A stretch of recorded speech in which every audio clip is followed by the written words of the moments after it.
Florida Republicans have officially voted to strip Disney of their special governing status. And we saw today their stock dip by a little bit. But it's not about that little bit.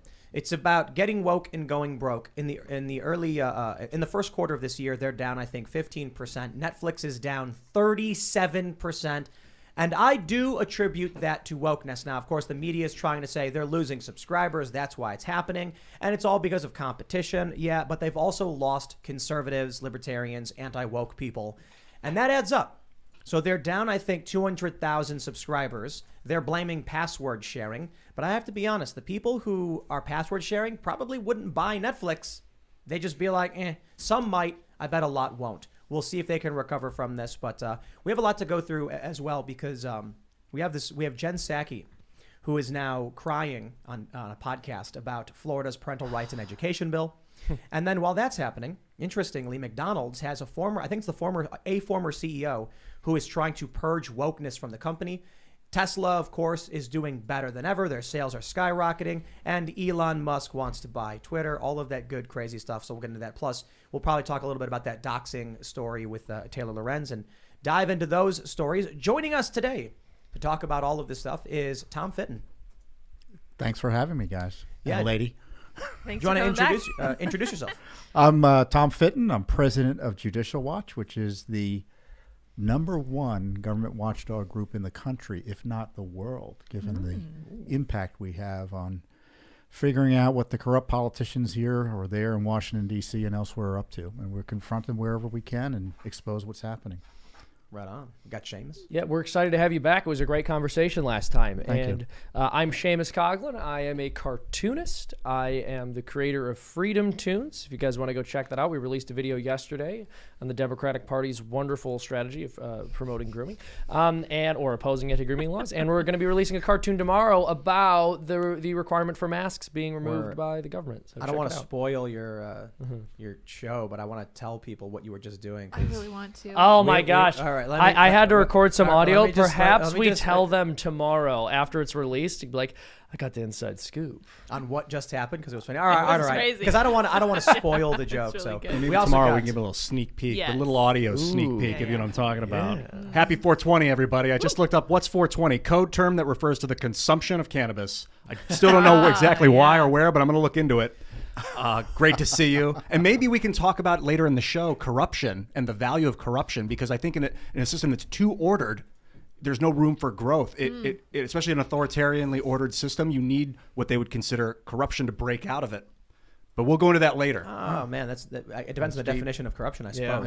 Yeah, we will have to get into that for sure. Thank you very much, ladies and gentlemen, for tuning in this evening. I was going to say 420 sounds like a police code, which would be interesting if people are being arrested for smoking marijuana. Hopefully that's not the case in your state. Isn't that a 311 or is it Chicago thing? Oh, it's possible. I don't know. Yeah, I don't know. Anyway, my friends, before we get started, we have an amazing sponsor. It is Biotrust's Keto Elevate C8 MCT Oil Powder. Head over to eatrightandfeelwell.com. And you can get your supply of Keto Elevate for up to 51% off today. It's medium chain triglycerides. Basically, you mix it in with your drinks or your coffee. It's kind of creamy, and it gives you that great energy. If you're trying to cut out sugars, which I've completely done, you know what I've been doing? I've been mixing egg with walnut flour and then using that to make a bun for like an egg sandwich. It's delicious. I like walnut flour better than almond flour, but I love mixing this stuff into my coffee. Head over to eatrightandfeelwell.com. You'll get a 60-day money-back guarantee. Keto Elevate provides your body only C8, the most ketogenic MCT. That means it provides support for energy levels, healthy appetite management, mental clarity and focus, athletic performance. 5 grams of the highly sought-after MCT8 per scoop. Free shipping on every order. And for every order today, Biotrust donates a nutritious meal to a hungry child in your honor through their partnership with NoKidHungry.org to date. Biotrust has provided over 5 million meals to hungry kids. Please help them hit their goal of 6 million meals this year. Free VIP live health and fitness coaching from Biotrust team of expert nutrition and health coaches for life with every order, and their free e-report, the top 14 ketogenic foods with every order. And I trust that the core fans of Timcast IRL have memorized that spiel by now. But thank you very much, Biotrust. we don't have that issue that some of these other podcasters have where they get canceled and they lose all of their sponsors. But I can only say you reap what you sow, gentlemen. Also, Biotrust is amazing. That MCT oil is incredible. Makes you feel good. It's a little sweet. It's so good for you. It's not really sweet. Yeah, it's like if you haven't had a lot of sugar in your diet, you can taste the I think it's sweetness, like coconutty. It's incredible. Head over to timcast.com and support our journalists. We've got people working every day, breaking news stories, reaching out to sources to get you accurate information. As a member at timcast.com, you're helping that keep going. And that's the mission. We're also working on building culture. Like we've got a kids show that's going to be based on Chicken City, family content, because we want to bring people towards our sphere of influence, which is to convince them about personal responsibility, liberty, all of that good stuff. That's our mission. You support it as a member, and you'll get access to exclusive episodes of this podcast Monday through Thursday at 11 p.m. They're usually around a half an hour long, and we would appreciate your support. But don't forget to smash that like button, subscribe to this channel, share the show with your friends wherever you can. That's also powerful. And let's read this first story from timcast.com. Breaking. Florida Senate passes legislation ending Disney's tax privilege, self-governing power, and special exemption status.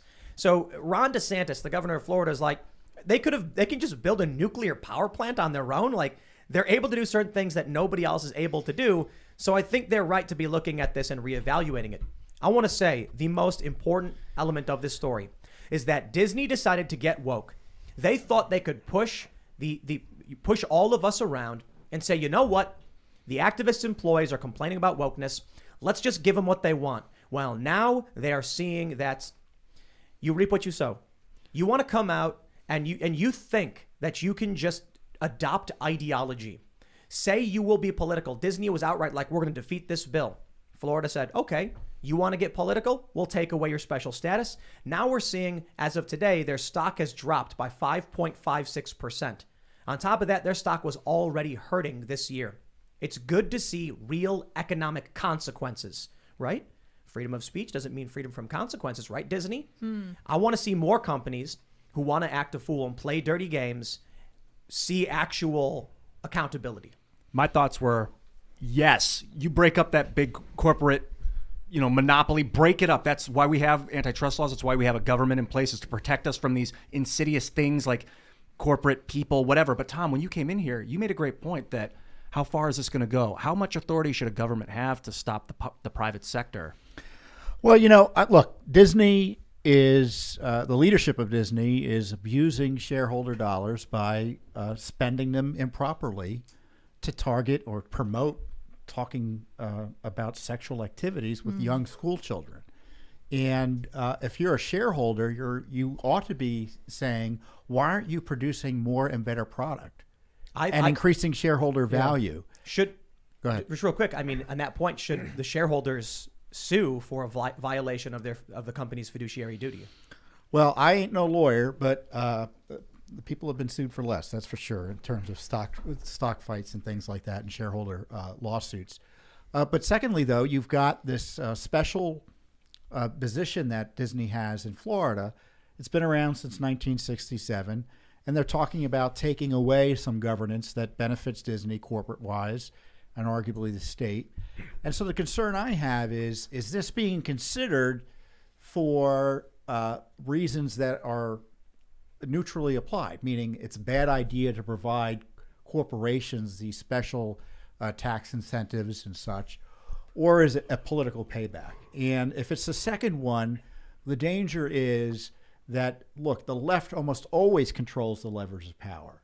So if the new standard is that if corporations break free and start engaged in politics the way Disney has, either on the left or the right, is it going to be a free-for-all in terms of punishing corporations through government action? Let's say in California, they go after a defense contractor, or in New York, they go after a gun manufacturer.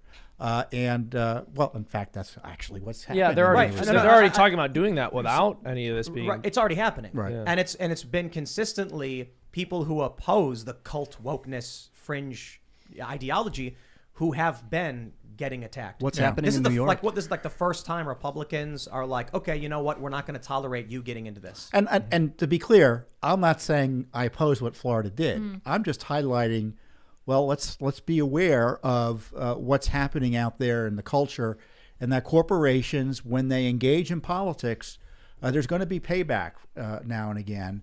And, Florida is making a policy decision. They got this major corporation that's decided to take the benefits they're getting from the public and target school children. Mm-hmm. And so that's the reaction you're going to get from the elected representatives of the public. Well, you're not going to use these special benefits anymore on behalf of an agenda that we didn't sign up for when we gave them to you to begin with. I don't think it's as bad as you might be making it seem, whether it's intention or not. This is Disney, who has no business in education policy, deciding to come out because a fringe faction of activists at their company complained. They ignore the activists at the company who are like, we don't want to be involved in this. If a gun company in New York said, we're going to lobby for gun rights, I'd be like, that makes sense. Mm-hmm. If Disney said, we're going to lobby for entertainment rights and special privileges, I'd be like, okay, well, that makes sense. If a gun manufacturer came out and said, we're going to start dumping money into getting religion put in schools, I'd be like, they shouldn't be doing that. If they if they said, our mission is to defeat this, I'd be like, you're a gun company. What are you doing? Disney's doing exactly that. They have no business. They're doing it for PR reasons. Well, if they want to be involved in politics as a political organization, they got to play by the rules, and this is what happens. I'll tell you what, man. Disney has been attempting to educate kids since the inception of the company. They make cartoons for little kids, and they put subliminal ideas like you see all sorts of crazy occult stuff in it. If you really look for it, and there's tons of YouTube videos about it, conspiracy or whatever. But that's the basic indoctrination of children is cartoons on TV, and that's Disney's specialty. So I'm not really even Walt was a great man, but when he died, so in my opinion, so did that company, man. It's no longer. They should have to change the name or something. Well, that's abusive. We'll read through some of these super chats, but someone did mention just now the buildings probably aren't up to code. So if Disney, it's Disney World, I think, right? Whatever. Yeah, in Florida. If they're under a special governing status, I'm willing to bet they do not conform to Florida building code, which means now that they lose this status, they're going to get shut down. I mean, hey, you want to bring Disney to heel, this is how you do it. And when you see, and to Ian's point, I think it was Christopher Rufo who disclosed these Zoom meetings with Disney producers and executives and creators talking about pushing their agenda, this radical sexual identity agenda in the cartoons and in the content targeting at children. So for all of the caution, let's be clear here. Disney is engaged by their own admission in pushing propaganda on young children that parents would reject and taxpayers want no part of in Florida. That's what's clear.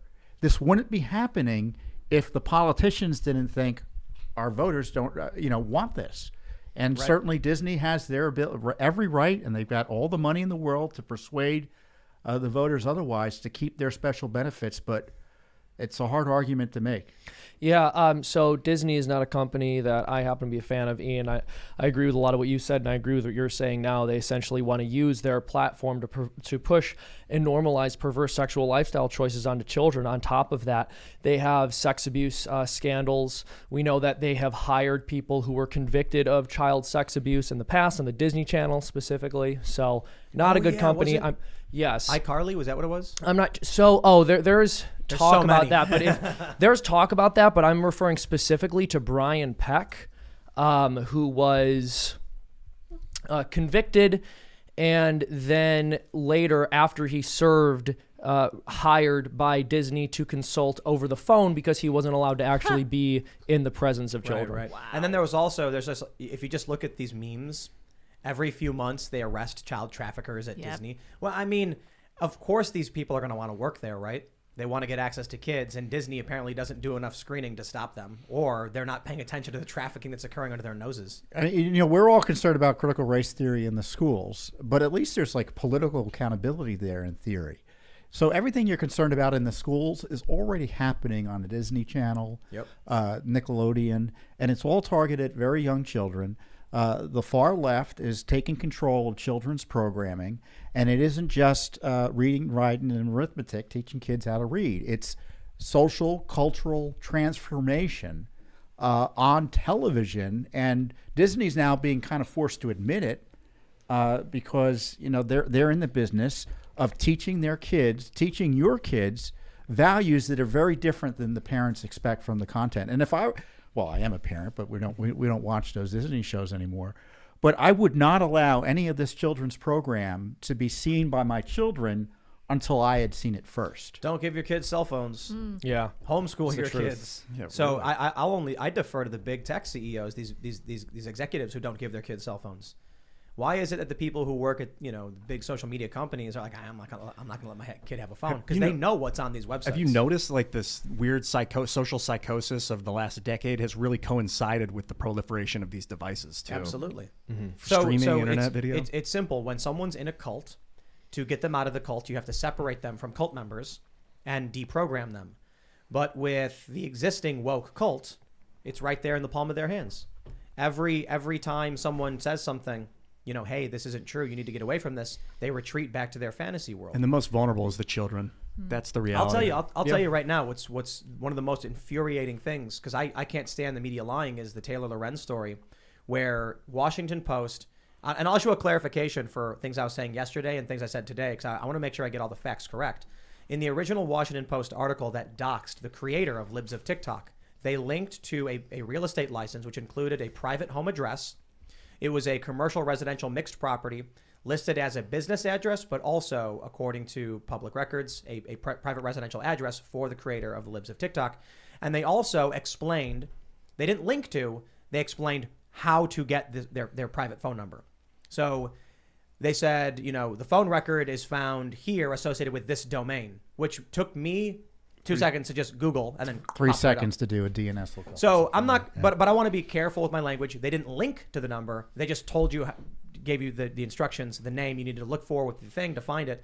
And so this one's really frustrating, because I'm seeing many prominent left-wing personalities just go, they never linked to any private details. I'm seeing the Washington Post say, we never linked to private details. And I'm like, yo, these people are in a cult. Well, some of them are saying they never link to private details, and some of them are saying that it's good that they link to private details. Yeah, so which I'm is seeing it? both takes. Well, now the door's been opened on that one.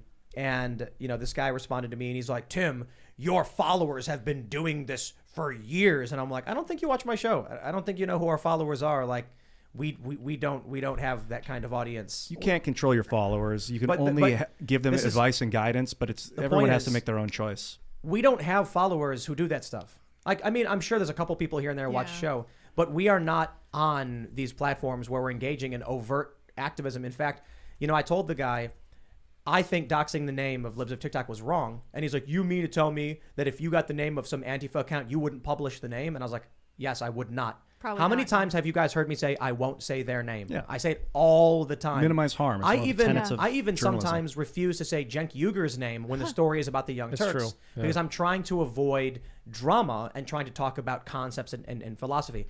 These people, they don't. I feel like their goal is specifically to keep people in the dark for political power. They are evil. When the Washington Post came out and said, we never did that, and you can pull up the archive and just see that they did, I'm like, these people are downright evil. So are they lying? They put a link to this address. Is that different than posting they the said, address? no, they said we did not link to it. Okay. Outright lie. Total They did. lies.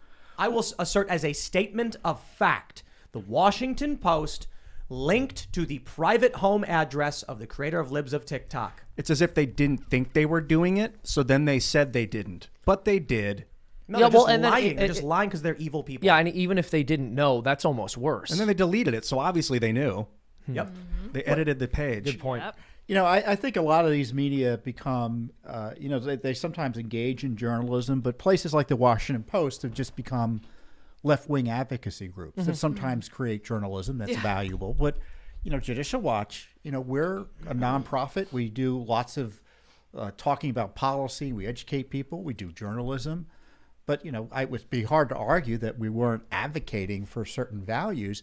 And the Washington Post is more activists than any political group I know in the movements of both the left and the right in terms of pushing forward narratives and agendas. And in the case of Lorenz, or outing the author of the Libs of TikTok tweet feed, it wasn't. It's problematic, obviously, that they exposed her, but more importantly, they lied about the content. And it wasn't. Right. It was exposing her to attack and belittle the content, and cut off access to it from the public. Is Judicial Watch a 501c3 or C4?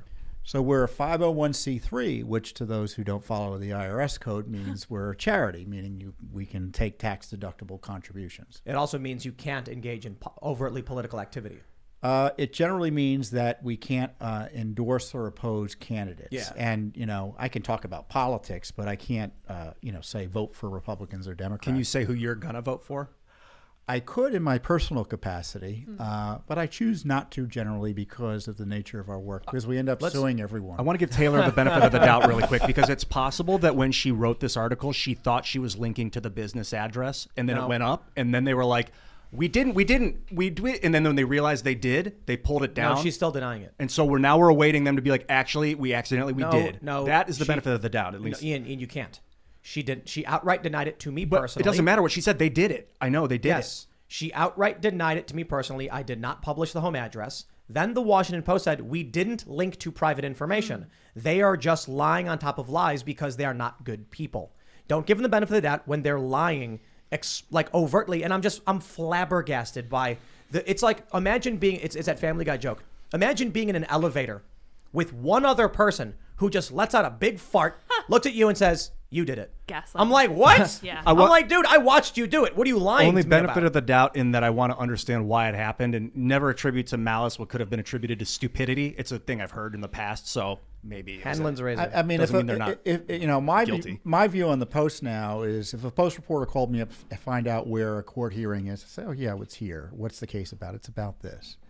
But if they're calling me up to talk about conservatives and what's our view on topic A and B, I say, I'm not talking to you. I mean, you're left-wing, dishonest advocates, and I'm not going to waste my breath talking and explaining our views to you so you can attack whoever it is you're trying to attack, usually people who are aligned with our values. And I'm not playing their game. I want to make sure everybody understands this. There is no way you can talk to a journalist. You are not smarter than them. They have a plan. They know what they're doing. You will not go on The Daily Show. You will not go on Jim Jeffries. You will not go on John Oliver. You think you're smart. You think if I explain my positions, I'll tell you some of the tricks they do. First of all, when it comes to these comedy news shows, they'll just manipulate what you said because they're allowed to do it because it's a comedy show. Easy. But let's say you tell a journalist something explicitly like, I reject and refuse I completely reject racism.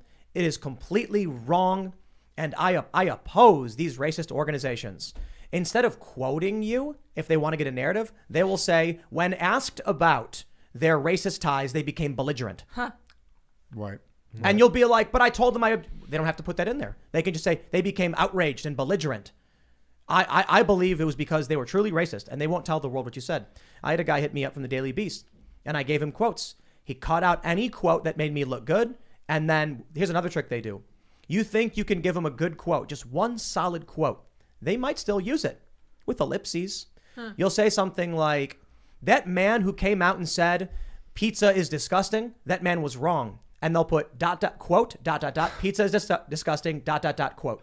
And they'll say he literally said those words. And when you were like, I was quoting someone else, they'll be like, did you can't sue him over it. It's a statement of fact and said you said it. And you can be like, yeah, but I wasn't referring to that way. I'm like, you did it. Yeah. It's the story I want to mention about this reporter from the Boston Globe who wrote that Based Stickman, this is back during the Battle of Berkeley several years ago, was a white nationalist.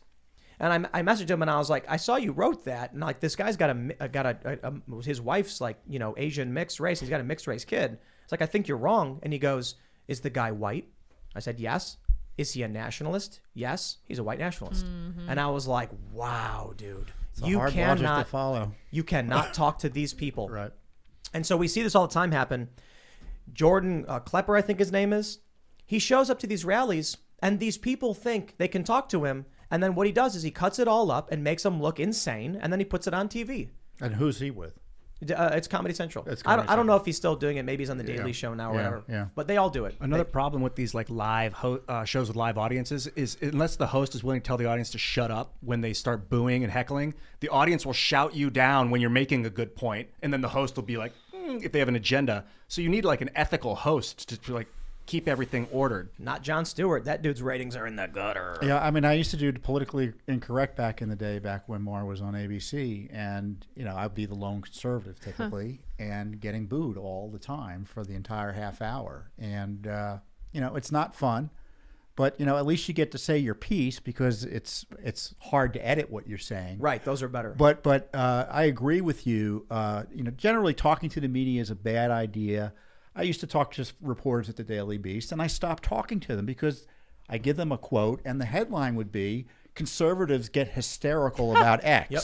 So I'm not giving you material to attack America with. I'm not doing it anymore, and it's tricky because Judicial Watch, our goal is to educate people, so I want the word out everywhere. But when it comes to the media, it's been so corrupted. We can't play their game anymore. And even there are many prominent YouTube personalities, independent personalities who are progressive or liberal, and it's remarkable how either they are completely incompetent or are just outright lying. And I'm confused by this, but I don't give these people the benefit of the doubt anymore, because there's a few people that I've actually DM'd with, and I'm like, here's the public record, here's the link to the story. Here's a screen grab showing you where you can click it to get the address. We don't need to argue whether it was Libs of TikTok's private home address. Regardless, it was a private contact address for the individual. No, it wasn't. And I'm like, you know what? There's no point in talking to tribalists. No, I think making your own YouTube videos or internet videos is really the way to go. They can attempt to take it out of context, and they can unethically sometimes, kind of. But you get your point across that way. Let's talk about, we got this story from the New York Post. Jen Psaki breaks down while discussing harsh and cruel LGBTQ legislation. Oh, sounds mean. Sounds like there's some terrible. mean laws. Yeah. Here we go. there. White House Press Secretary Jen Psaki began sobbing during an interview this week as she talked about a spate of bills that critics say are targeting gay and transgender children, claiming that kids are being used as weapons in a political culture war. Psaki was asked during the interview with News Not Noise podcast about legislation like Florida's so-called Don't Say Gay bill, which prohibits the discussion of sexual orientation or gender identity in kindergarten through third grade, as well as instruction on those topics, and in a place and manner that's not age appropriate. Quote, "This is a political wedge issue and an attempt to win a culture war," Psaki said as she began audibly weeping. And they're doing that in a way that is harsh and cruel to a community of kids. I'm going to get emotional about this issue because it's horrible, but it's like kids who are bullied and all these leaders are taking steps to hurt them and hurt their lives and hurt their families. And you look at some of these laws in these states, and it's going after parents who are in loving relationships who have kids. It's completely outrageous. Sorry, this is an issue that makes me completely crazy. Jen Psaki is a sociopath. I don't want completely crazy people in government. Well, She admitted it. Not going to get anyone So, else. first of all, the New York Post should not be calling it LGBTQ legislation.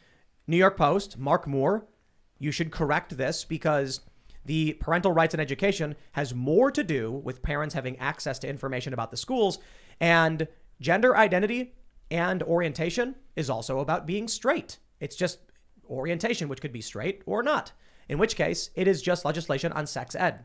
And it's not even that. It's the parental rights and education bill. So get that right. Jen Psaki knows this. Look, we are well past the point where I'm going to assume Jen Psaki doesn't know about what this bill is. She's crying crocodile tears to manipulate people because liberals are people who, according to Jonathan Haidt's research, are more interested in care and fairness, more emotional aspects, as opposed to sanctity, purity, authority, loyalty, etc., liberty. So when you approach a conservative, and they have 6 moral foundations, there is authority and loyalty, there is sanctity, purity, things like that. And you say dryly and as matter-of-factly, they're going to say, okay, the left needs to win by making you cry, by crying and begging for care, begging for sympathy.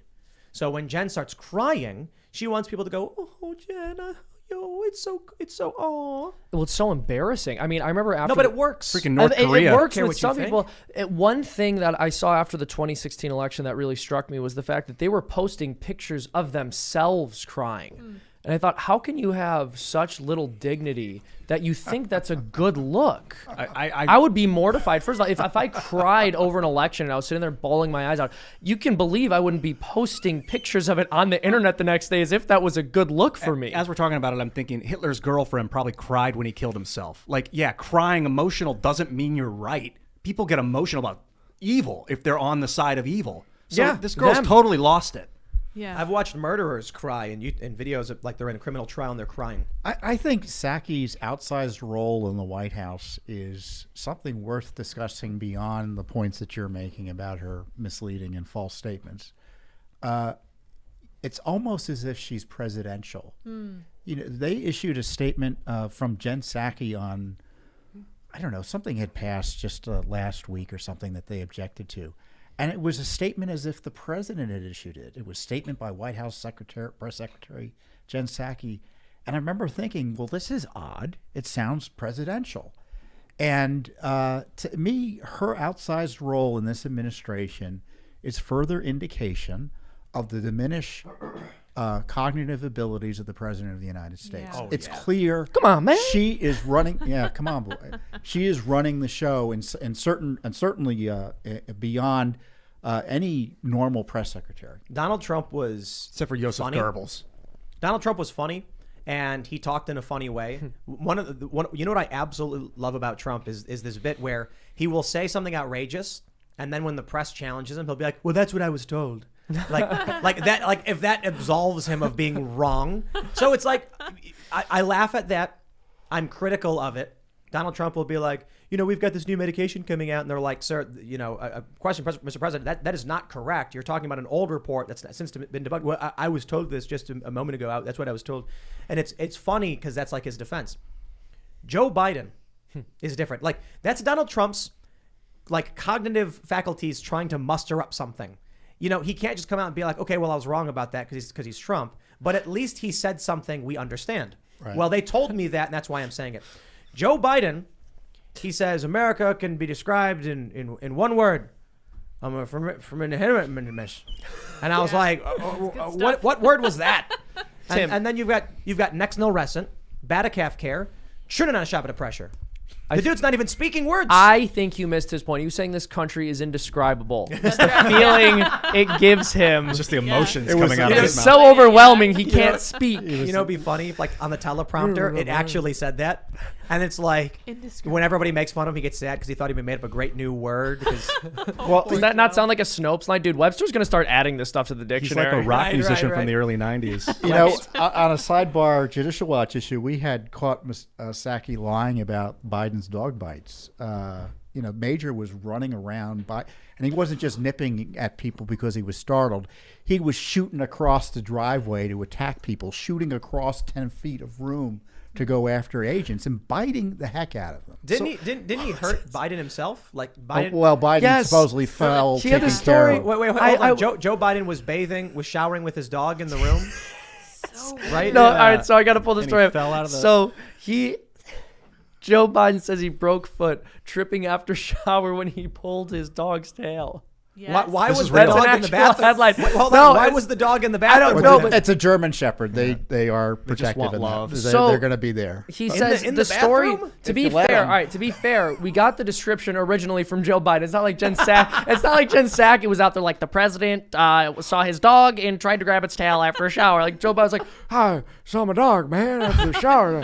I grabbed his tail, the little rascal. It's like it's one of It the does sound funniest something things. like it's it's something to do. hysterical. It does sound It weird. sounds very much We- like a Biden quote. No, you guys should look it up and listen. It's actually Great hysterical. story. It's like one of the Wow. funniest things he said that we overlooked. The most funnily accurate thing that Joe Biden has said Yeah, recently. love it.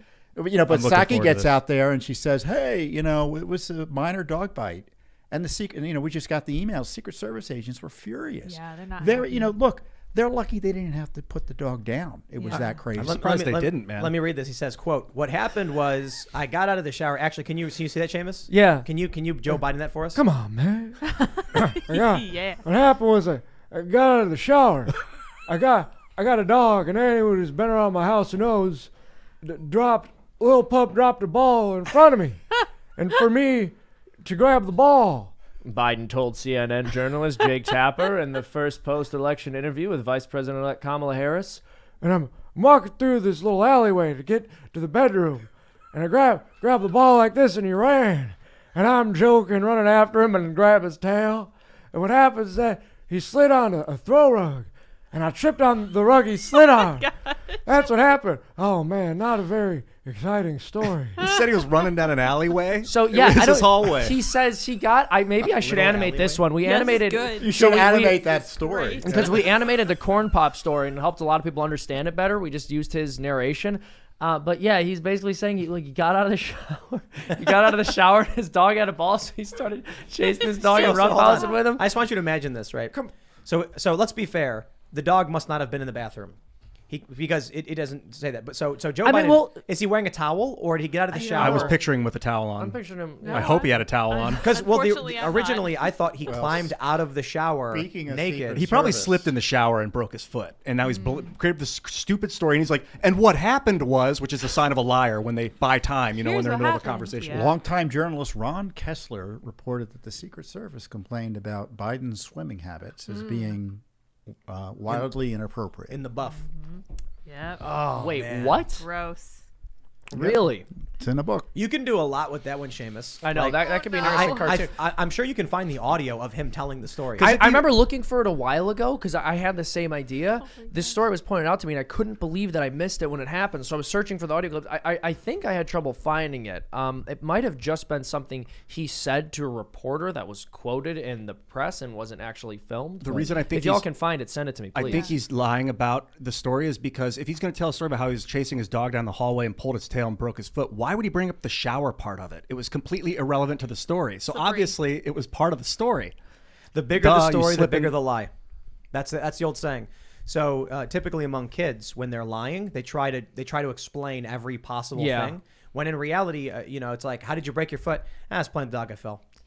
Yeah. That's it. It's like I fell playing with the dog. I'm like, oh. But the Instead, reality he's is like, well, he's I'm in the shower, 76 see? and he And then, slipped like- in the shower. I mean, that's my guess. I don't know that. I don't know whether he's lying or because honestly, I 1,000,000% believe that this is something he would do. Do you guys not think that Joe I Biden would do. like chase his dog out of Yeah, the I shower? think he would. Hold on. That's You want to know what my favorite thing about the story was?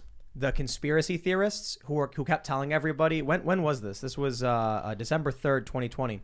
The conspiracy theorists who kept pushing, the election stuff, said that he didn't really break his foot. He's hiding the ankle bracelet. Oh, what? Yeah, no joke. So that's what they were saying. And my favorite was when they started believing that Joe Biden flipped and was now helping Trump. And he was like, it's just great. people look at a photo of Biden with a hurt foot and that's what they think. And I'm like, dude, he's an old man. He fell. He hurt his foot. Like, Another come reason on. I question is because, like you saw what they did with FDR when he was getting polio, was like basically making him paralyzed. They hid that from people for like years, I believe. I'm not sure exactly how long, but they didn't want people to know the president wasn't doing well. They'll hide that. There is no plan. I keep on saying there is no plan. There's really not. Scary and sad. Let's talk about that wokeness stuff, though. So we got this from CNN Business. Netflix's world has been turned upside down as stock plunges 35%. I think it's actually at 37%. And then we got this story from CNN Business. The magic is gone for Disney investors. This is from April 19th, just yesterday.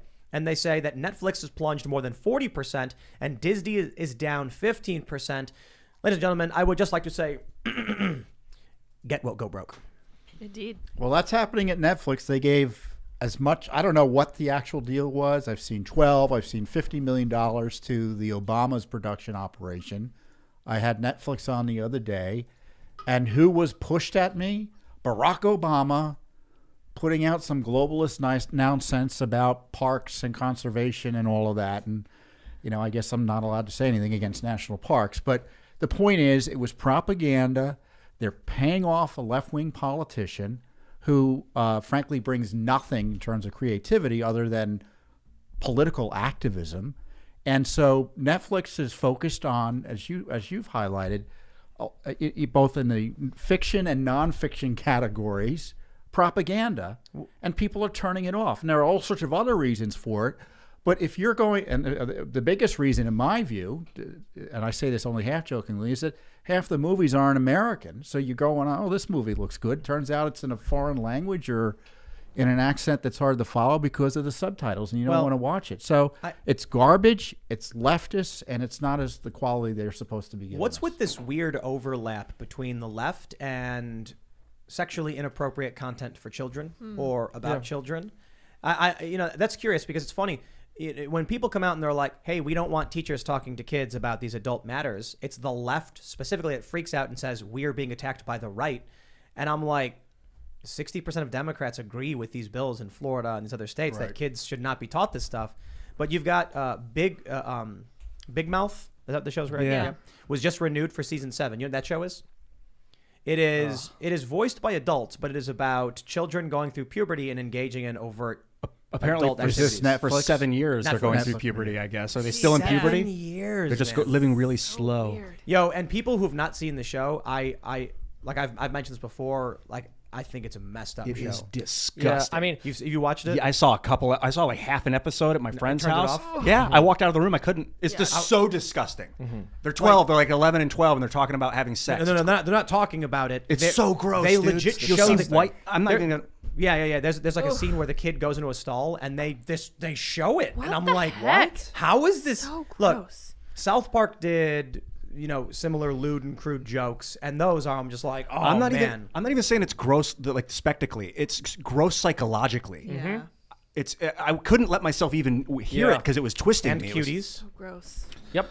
No, So that's why I don't have Netflix. I'm like, Yeah, I don't wanna- absolutely not. No, there's absolutely no way I'll ever have a Netflix subscription.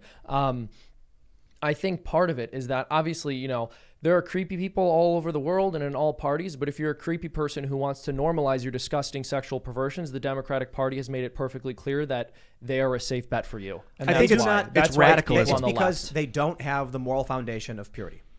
Yeah, that's one of the reasons. So, Yeah. for those that aren't familiar with the moral foundations, man, I always try to get them off the top of my head. There's care, fairness, loyalty, purity, liberty, and There's what's one more we can is it never authority? remember.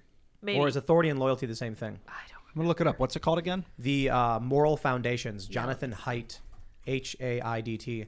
So liberals, when they have this moral foundations test you can take. It asks you questions. Some of these questions are really disturbing. And it asks you, like, to what degree are you okay with this thing? Right. And it'll be like, there's one where it says, a daughter takes her father's old, war flag and use it as a rag to mop the floor or whatever. Are you okay with this? And so, these are the kinds of questions. It was they ask. authority is the sixth. Yeah. Yeah. It was authority. So it's liberty, sanctity, which I believe is the purity. Yeah. Loyalty, fairness, care, and authority. Yes. And you said, and that's 5 though. So liberty was added. Liberty, after. liberty. Yeah. Yeah. That was the sixth one. Yeah. Libertarians only have liberty. This is amazing. Yeah. They don't care about anything other than let me do what I want. Be free. Liberals only have care and fairness. So if you're saying something like children must be protected, the sanctity of children and purity, innocence, etc., well, you're probably not going to be a liberal because they don't have that in their minds. They don't understand this as a moral foundation. So when you look at the moral foundations test, there are some questions that are like outright disturbing. They're hard. About like teachers and kids. I don't know if I would say it's hard. You just say is that okay or not? But some of it's like, an uncle. I don't even want to say this. I can't even say these things. Yeah. But it's remarkable what someone would have to say is okay in order to actually get listed as a liberal and thing. Because I get listed as like libertarian, left leaning or something like that in these tests. But I have a balance of I have care and fairness is relatively high and then it kind of goes down. I'm like that kind of makes sense because I'm kind of in the middle. But you look at how liberals rank and I'm like, what question did they say they were okay with? Because that's kind of weird. Because they don't care about it.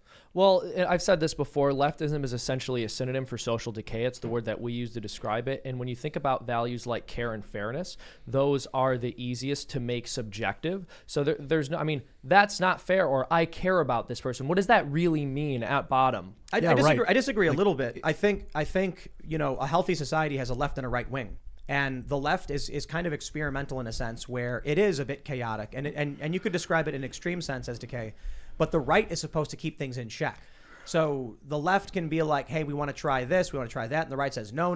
Okay, marijuana legalization is tolerable. You know what I mean? Yeah, so where I disagree is that the foundation of the left in where we get these terms is actually from the French Revolution. And what the left was doing was beheading people, murdering them, trying to like fundamentally restructure the society in extremely disastrous ways. So I agree that there are people in society who the left would argue they identify with or have a monopoly over when you're talking about creative people or folks who might be willing to challenge the status quo in some way. But that's not what leftism is. That's a good point. Robespierre, man. You made a good point. There are guys down at Occupy Wall Street who there's like one dude who said that it was his dream to be Robespierre. And I'm like, he died. He got his jaw blown off, and they laid him on a table for 2 days to die. They love it, man. Well, they love the idea. I go back to the library cop on Seinfeld. I may be dating myself, but remember he goes, what's with you, Seinfeld? You want those pictures and kids to open the book up? And is that what gets you going, Seinfeld? And I think that's what gets too many of the left going in terms of discussions of sexual activity with children. And just like that, I don't believe in slippery slopes. We fall off cliffs morally. Yeah, and just amen. like that, this past 2 weeks, it's now a tenet of a major political party in this country to promote sex talk with young children. In secret. In schools. In And, secret. and to me, that's not left-right. This is a radical Marxist agenda. They want to tear us away from any competitor to their revolution. Tear us away from religion, from family, from private entities, business, and your biology and sexuality is traditionally understood. And they want to tear that away and put all of that into a mix that they will impose when convenient. They'll tell you what you're going to be, and because you have to rely on them, because you're just a cog in the revolution. And anything that gets in the way of that, any tradition or even biology, they're able to they want to destroy. These are dangerous revolutionary times. Using the word Robespierre, that figure, it's not inappropriate. Yeah, well, and I'll take it even further and be more clear about it. It's not just that they want to have these conversations about sex with children. That would be bad enough. That would be a problem in and of itself. But they want to normalize perverted sexual behaviors to children in secret. In secret. So I think I actually think schools should teach religion. I think there should be like religious studies. That's not to say they should tell kids you should be this religion. They should just be like, as part of our social studies class, like we're going to learn about various religions. But to the extent that they're allowed to do it, I wonder, because you can't teach the Bible in these schools. So I jokingly tweeted, I half jokingly was like, we should have religion studies. Kids have questions. Teachers should be allowed to give answers. If a kid sees the crucifix or a rosary or something on the desk, well, then the teachers should be allowed to give classroom instruction on Christianity, right? Well, of course, the left would flip out if that was the case. Then I added, teachers should also tell the kids to keep it a secret from their parents. Like that's just unheard of. Mm-hmm. Well, I don't think the schools are capable of doing that. The left would never allow it to happen. And, my view is that you have to think about Uberizing education, that you find out who's available to give your children the instruction they need. You may not be able to do it through your own homeschooling program, but you have individuals out there who say, you want this taught? You want a third grade education for your child? Pay me for 3 months and we'll get it done under your supervision and guidance, and you'll know what's being taught. Because the public schools, unless they were avowedly conservative, there's an old conservative truism that says any organization not avowedly conservative becomes left over time. That's the thing, and that's true, especially about the school. I don't like using the word left. They become radical. The opposite of conservative is radical. Yeah. The whole liberal thing has been overutilized. Hold on, and you made that point about going after kids. I don't see that as a left thing. I see that as a child predator thing. And I think child predators saw that they could weasel their way in with the left. They tried it by doing the LGBTP thing. The left rejected that initially, and they were like, no. Now you've got the MAP thing, minor attracted persons. People who want to go after kids, no, you're not going to be able to accomplish that with conservatives who have a moral foundation around sanctity.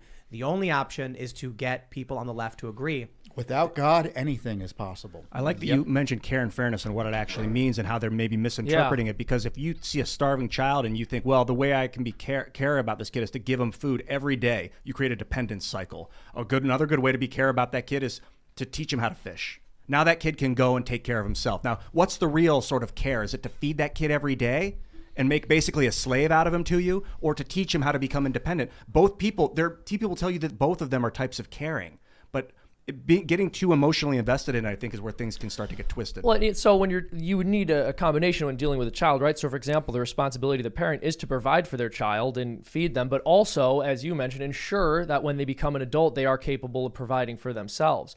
That said, I think when you look at care and fairness, as I mentioned earlier, you can call anything caring or anything fair. It's what they do all the time. I mean, look at their tautological reasoning around the normalization of perverse behavior. Love is love. What does that actually mean? That sounds very caring. That sounds very fair, but it doesn't actually mean anything. You haven't explained why this is behavior that we should accept. Yeah, sex. They're like, sex is on the internet, so we need to tell kids about it early. We care about them. If you really care about your kids, don't show them the sex. These things are a radicalization tool. You do not give them to children. Check this out real quick. This is from June 5th, 2019. Human Events. No Snapchat. Love definitely does have an age. Oh my gosh. So they go on to mention that, so this is Ashley St. Clair, who noticed that on Snapchat there was a sticker that said, love has no age. What? And everyone immediately was like, yo, it does. It's over 18. Like, what is this? There's lots of types of love. Firstly, there's 8 types of love according to the Greeks. One of them is eros, and that is not for children. We get it. You mentioned there's like this a child lot. love. But no, that's actually, it's interesting you do mention the different kinds of love, because our culture, we just use one word for it. And I think part of the flaw here is that we have taken this idea of love in the sense of selfless giving and willing the good of the other person, and Guys, we've conflated it with eros, with the desire for sexual pleasure. The reason why I didn't want to by derail itself. into this philosophical argument is it was literally about LGBTQ pride. The stickers on Snapchat was about LGBTQ issues, and it included love has no age. Yikes. All right. Disgusting. So they're not talking about platonic love. They're talking about agape, the love of the community. It's like you don't know. There's they're different not. ways to. They're not. They're not. They're talking about people who want to get married to each other. That's erotic love. Eros Yes. is what it's called. Yeah. Right. So we don't need to. Well, they're having using the semantic word arguments. love to get you to trick you into thinking that it's about like familial love. Right. It's But No, they aren't. It's not love in the metaphysical sense. Ian. That's for sure. You love to talk about love's different forms. That is immaterial here to what we're talking about. When you're talking about LGBTQ, we're talking about issues of people who want to get married and have relationships with each other. One of the words in there is bisexual. When they say for LGBTQ positive branding, love has no age, there's no reason to elaborate beyond that. We know what they're saying. Agreed. Well, I mean, you have familial love. Your mother loves you as a child when you're born. But that's not love. how they mean it. Well, it's a here. different kind of. They're abusing. They're twist. That's the problem. I mean, you said it clearly. That word is too vague. Love is too vague. It's too vague. The Greeks had 8 different types of it. Why don't we? Well, getting back to the issue of the focus on the sexualization of children, the left, in my view, the organized left, the extremist left, I'm not talking about liberals. I don't think liberals hate children, but the organized revolutionary left hates children. They hate childhood. They have no use for it other than as a prop for more government and more revolution. So what else would you, if you hated children, what would you do? Well, you'd traumatize them with sex talk. You'd kill them in the womb. Yep. You do all sorts of things that the left is doing. And to the degree they talk about childhood, it's about collectively raising children. It takes a village to raise a child. This is not a child-friendly philosophy. This radical ideology. It's fundamentally anti-family. I want to make sure we have a little bit of good news here. We not always just complaining, but we have this story from the Daily Mail. Former McDonald's CEO who invented the McNugget. Oh, good for him.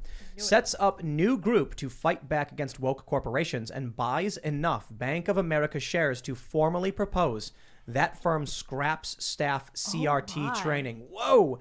Ed Renzi, who served as a CEO of McDonald's in the 1990s, is partnering with conservative groups to fight back against woke corporations. He formed the Boardroom Imitative, a partnership between the Job Creators Network, the Free Enterprise Group, and Second Vote. The goal of the group is to protect shareholders and employers of publicly traded companies from woke policies and ensure corporate accountability. It comes as left-wing groups continue to buy up stocks in businesses until they raise enough clout to lobby the board to adopt leftist policies. Companies are also being forced to the left so they can receive high ESG score, which would make them more profitable. I would argue this environmental social governance thing they're doing these companies that embrace this violate their fiduciary duty to the shareholders, and the shareholders need to start filing lawsuits on those grounds. Well, companies that do that should be subject to scrutiny by the feds and state authorities because, in some states, and generally speaking, the law is when you're charged with investing someone's pension money, you're supposed to be trying to maximize the return. And that's your priority. Using it for other purposes to end the oil industry or advance social agendas is contrary to law. So it's not even a question of lawsuits. It's a question of, are we going to have law enforcement pursue these companies? And you've got these big companies like BlackRock, Vanguard that are pushing this. And what's interesting is they push it here, but they all own shares of companies abroad. They don't go tell Chinese companies, you need to follow our woke agenda. They tell American companies. So I think the conservatives have to understand that corporations are largely controlled by the left, and they're misusing and abusing our funds. And it's not a question of a political difference. It's a question of misconduct by the investors and, as you point out, the corporations that are misusing dollars and misusing our retirement dollars, misusing shareholder dollars and misusing our retirement dollars to advance a political agenda. That's why Florida's pulling back Disney's tax benefits, because they're misusing the trust that the public has given them through these tax benefits. Conservatives are getting aided now in the culture war by post-liberals, people who were very much involved in culture and arts, but because the woke left has gone so insane, because they seem to have no principles, you have people probably like us who all of a sudden are just rejecting and opposing this. One of the challenges we face in all of this is there are still people who don't realize the shift and what has happened. So you still hear these old talking points about Republicans are pro-corporation. It's like, haven't you been around for the past 5 years where the conservatives were saying regulate big tech because of censorship? Yeah, times have changed. Donald Trump brought a lot of people into the Republican Party who are not traditional or conservative in that capacity. And now we need to find a way to get, people on the right who are still very much like, I don't want to regulate corporations. And we got to get people on the left to realize they're being screwed over by the corporations. Then we can make those changes. Well, it's not regulation to enforce the laws against fraud or against the misuse of dollar. I mean, we're not asking for more. I don't want more regulation of Twitter. I just want them to be held accountable for lying to regulators and shareholders and users in Congress about the purpose and the process of their censorship. Same goes for Facebook and Google and YouTube. They're lying when they're saying they're applying neutral principles. And there's an algorithm that can't be messed with. And don't worry, it's equally applied. It's a big lie. And it should be investigated as such, the way that the oil companies were being investigated for, quote, lying about climate change, which was bunk. But we've got to enforce the law against these companies. If Elon Musk gets a hold of Twitter, and that appears to be the news right now, that he's going to be raising some money and making a move within like the next week or so, he's going to get all those documents. Well, he doesn't need to wait to get control. As a shareholder, he can ask for documents about the processes that I'm talking about. How is it the decision was made to throw off Trump? I was blocked for a tweet I made about hydroxychloroquine. That was completely accurate. Twitter had found it to be accurate. Someone complained about it. They said it's a violation of the rules. 3-4 months later, they locked me out of my account for posting the same darn tweet. I mean, they're lying when they're saying they're doing things neutrally in a way that could survive scrutiny. If they would survive scrutiny, we should rely on Elon Musk to get the documents out. I think that's an opportunity for him to demand those documents as a shareholder. It seems to me that if we want to go legally after these just corporations in general for abusing their shareholder trust, that it would have to be a decentralized move of lawfare. So, because if one unit, like if you were the only one to go, then you're like not a target, like they did when the FBI goes into James O'Keefe's house, like because he's the head of Project Veritas, duh. So like we need everyone to go after it together, and maybe not. That's obviously hyperbole, but we need enough people pushing against these corporations for their fraud narrative, if there is such, that it's. I mean, that's what the spirit of the United States is: decentralized movement. Yeah, we're in a great suppression. I call it the Great Suppression. I mean, where thought is being suppressed, We have the Biden administration calling in big tech companies to encourage them to censor people. That's right. The big tech companies are doing it. I know Judicial Watch uncovered that they were taking material down at the behest of government agencies, our material, other material. So, I mean, the idea that this is some sort of private actor out there, no, it's part of it's collusion. And it's a crisis in the sense that, we're in this revolutionary period. They want to suppress our speech. And yes, they want to jail us, as James O'Keefe has found, as those being targeted by the January 6th committee is fine. I mean, they're now taking the position that if you were on an alternative slate of electors in a disputed election, you're being investigated by the Justice Department. They want to jail their political opponents. This is a revolutionary period, and our republic is tottering. Our republic is tottering. Absolutely agreed. I wanted to ask you something about the instance you brought up with the White House actually instructing social media companies to censor certain things. My understanding based on hearing that is it sounds like a blatant First Amendment violation, but I'm curious if there's some kind of legal loophole they're exploiting in order to get away with this. Well, there's always legal loopholes. The question is, are you going to have individuals in positions of power to do something about it actually exercise all their prerogatives? So, for instance, President Trump was impeached for no good reason. Yeah. There are plenty good reasons to impeach Biden, and I'm not seeing Republican leadership talking about that in any significant way. The Justice Department is controlled by Joe Biden. The opportunities, it seems to me, in terms of enforcement against these companies is at the state level. And, Ron DeSantis is taking some leadership roles there. There are some more aggressive attorney generals at the state level as well who understand going after Twitter in Texas, demanding documents. They're in a big document fight with Twitter about their censorship policies. But it's got to be coordinated. I mean, they're attacking our freedoms and our civil rights and our civil liberties. And, these are God-given. These are God-given civil liberties. Our right to express ourselves is God-given. It's recognized by the Constitution, but the right exists separate and apart from it, and everyone's coming after it. When you said Joe Biden is in control of the Justice Department, do you mean by appointing judges? Constitutionally speaking, he's controlled the Justice Department. It's his appointees. The Justice Department is run by the left. It's a Democratic agency. Most of the agencies are controlled by Democrats and leftists. And the Justice Department is a locus of evil when it comes to public policy in our country. Every bad thing the government does, the Justice Department defends it and or participates in it. But it's supposed to be a neutral entity? It's supposed to be an entity that reflects the will of the people through its appointed representative or elected representatives, such as the president. And he has the Justice Department is run by his attorney general and other senior appointees who are confirmed by the Senate. So that there are those checks in place. But the agency tends to do what it wants to do. And if there's a Democrat in office, they're free and clear. And if they're a Republican in office, they're still free and clear. Yeah, they used to be at each other, like John Adams and Thomas Jefferson. Man, they would just argue. They'd get up there and be like, I'm your vice president because I don't agree with you. And we're not going to screw this up. No, it's not a cult. So I'd like to ask you, what's our way out of this? Well, I always tell people, all you can do is what you can do. Are you doing what you can do? Are we using all the tools available to us under the Constitution and our system of government to enforce the rule of law and protect our rights and liberties? Are we doing what we can do at the state level? Are you active individually with your party? If these issues concern you, are you communicating with your elected officials and your friends and your colleagues? Are you running for office? Are you participating in the party mechanics? You can complain about the Republican Party, but if you're not participating, some loser is probably participating who's in it for all the wrong reasons. And then once they're elected, we need men and women of ambition who understand their role in history and to protect our republic and to say we're not turning over the reins of our government to unelected bureaucracies.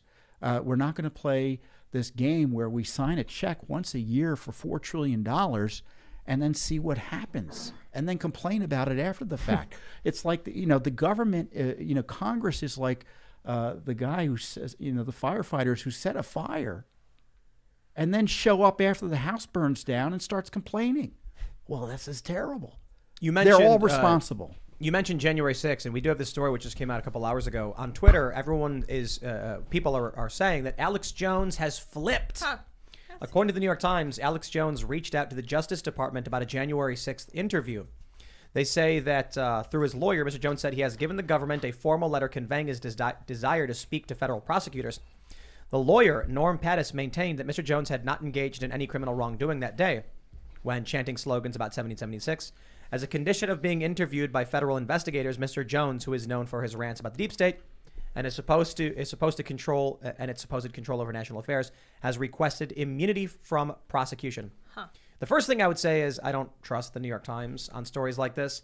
But the other thing I would say too is everyone's saying, a lot of people on the left, they're like, he's flipped. I'm like, Alex Jones is on video yelling at them not to go near the Capitol, that it was a trap not to go in.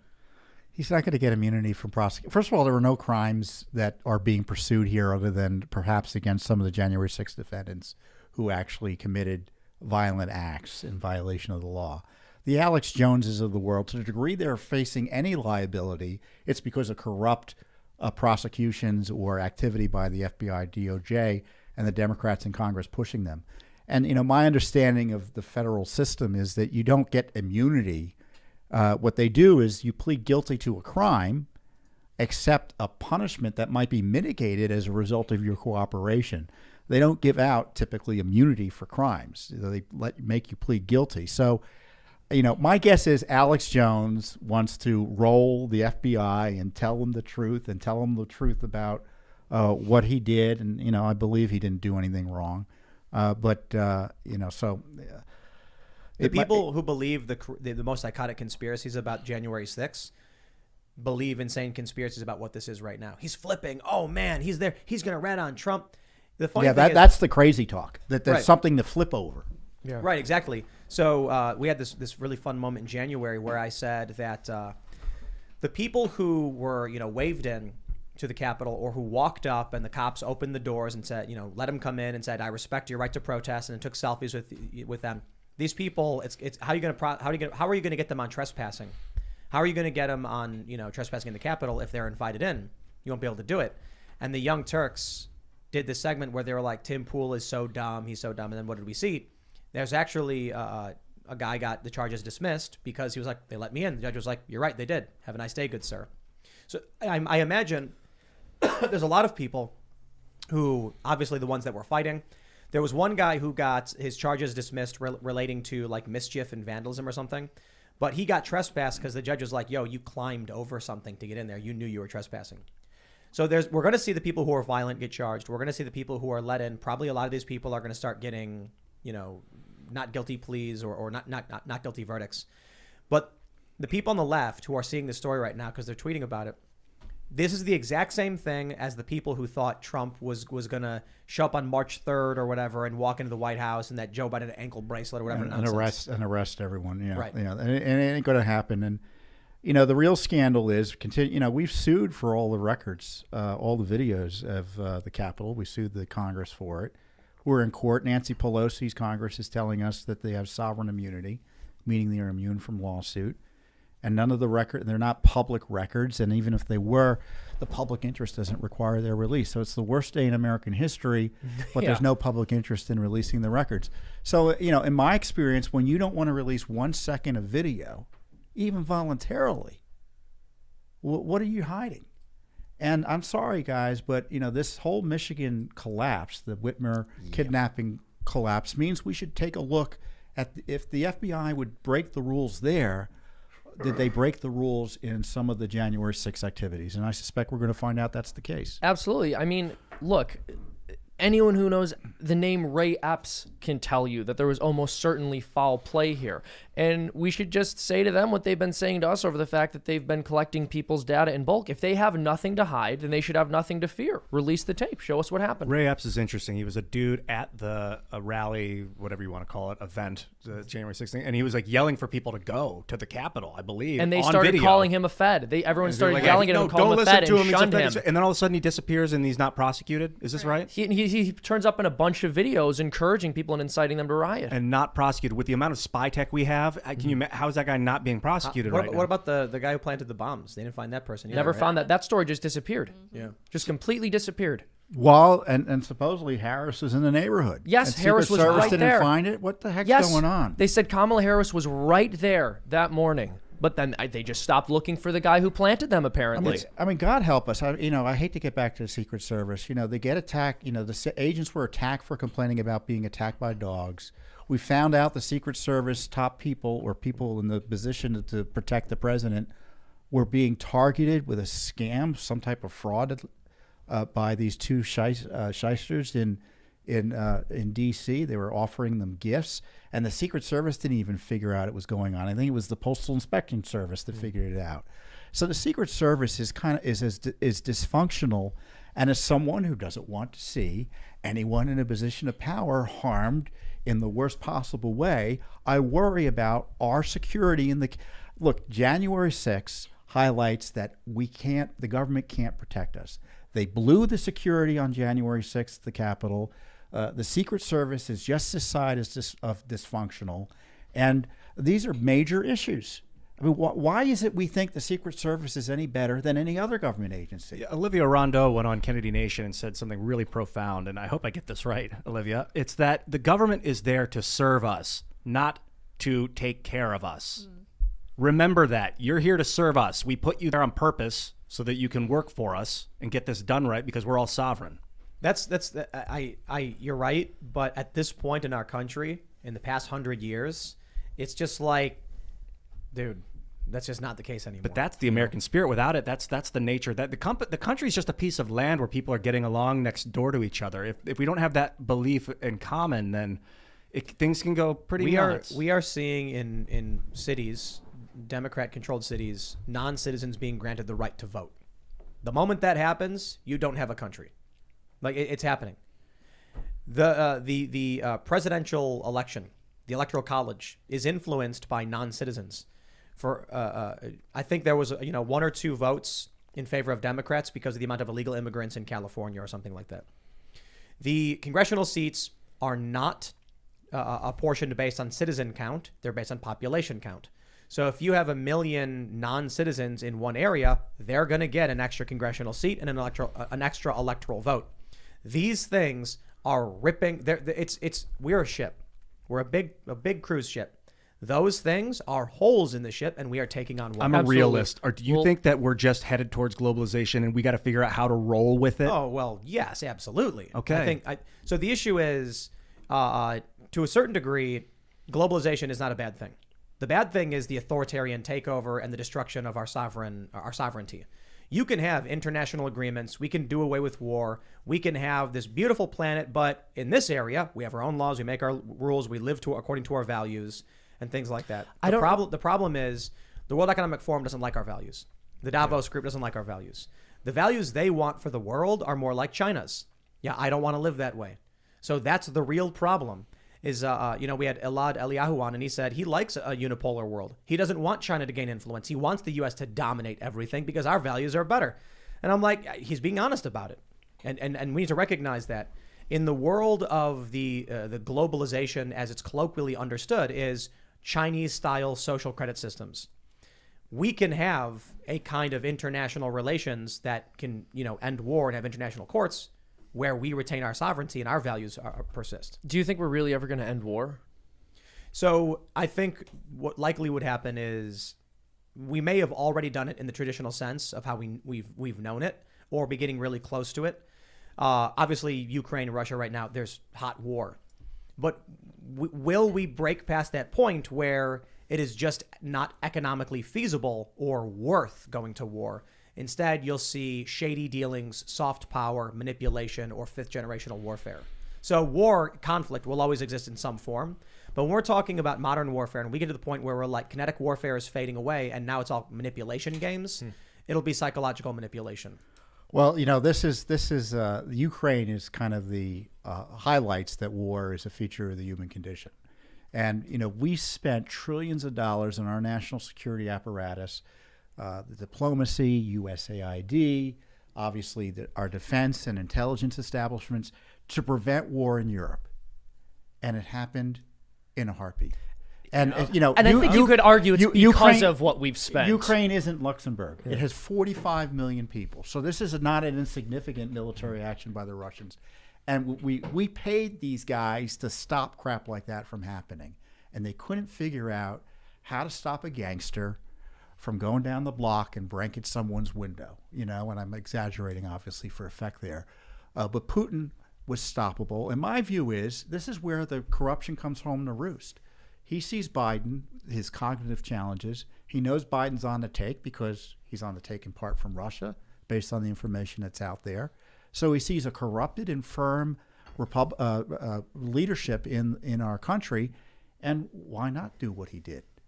I'm not saying it was the reason he did it, but some of the stoppers that would have been in place as a result of a competent, strong America that wasn't corrupted weren't present. And to me, that's the result is death and destruction in Ukraine. Yeah, man, that's why integrity is so important as an individual and as a nation, all of it. Because if you are no longer, your word is no longer good, no one's going to take you seriously. We had documents. I love these documents we found because, I go back to them all the time. And there were these documents just before Trump came in. Biden went and visited Ukraine. And the two top State Department officials in Ukraine are talking about his visit, the anti-corruption visit. And these were the two officials who testified against Trump. And they were talking 3 days before Trump came in that Biden's there and the Russian press is making fun of Biden's anti-corruption issues because his son is on Burisma. And they said that the Russians were trolling Biden, and the State Department guy goes, Burisma is the gift that keeps on giving. So, we've got the State Department telling themselves they're making fun of our country. Our foreign policy objective, let's say neutrally, was to stop corruption in Ukraine, was being hampered by the vice president's family corruption. And we're supposed to forget that when Ukraine is invaded 4 years later. I think when Obama said never overlook Joe's ability to screw something up. He said something along those lines. He wasn't joking. Yeah, he didn't say screw. Yeah. He used the F word. Joe Biden screws up words.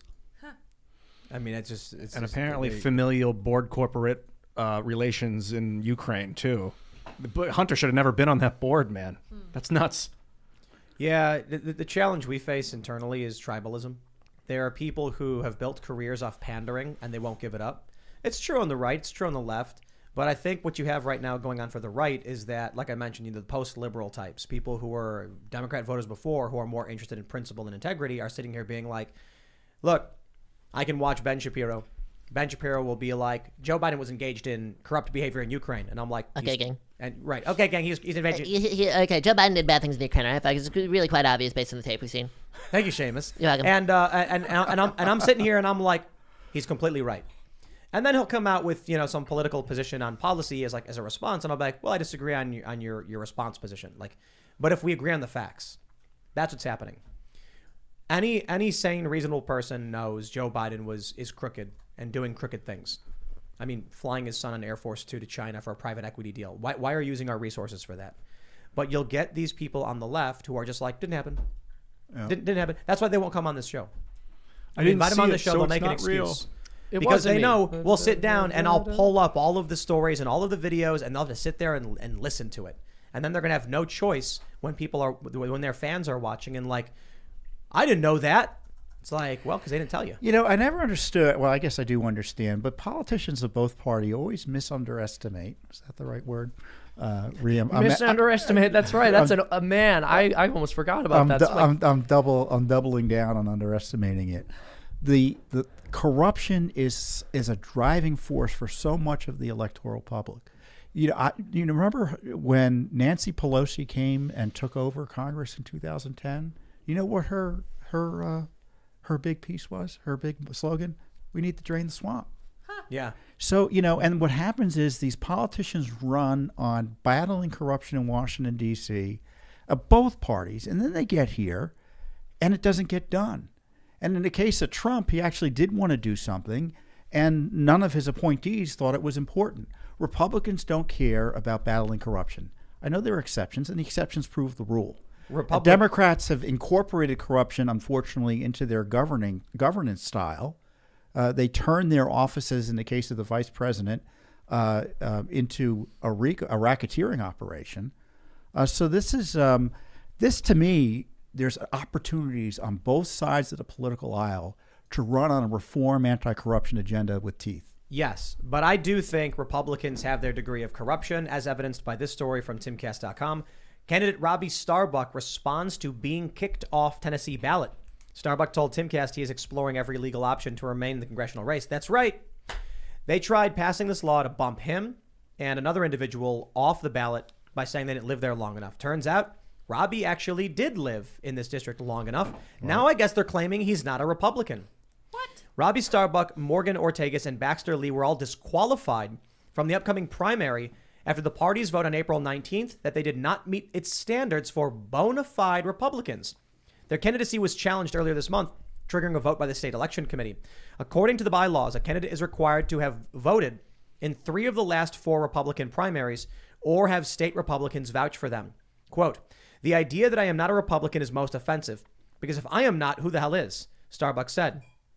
Starbuck, he apparently said, let me see if I can find the quote, that he's been, the 33-year-old said he had 14 vouching letters affirming his status as a Republican, including statements from several county party chairs and the leader of the Nashville Young Republicans.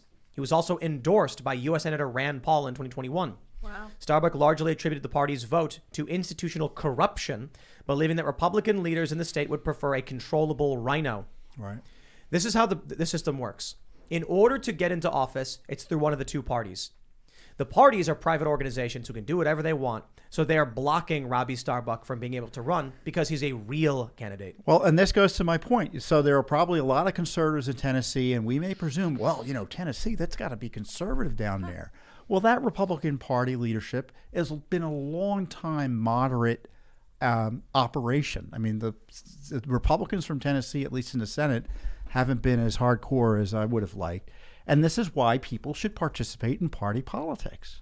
You can't spit from the outside and expect the party to change.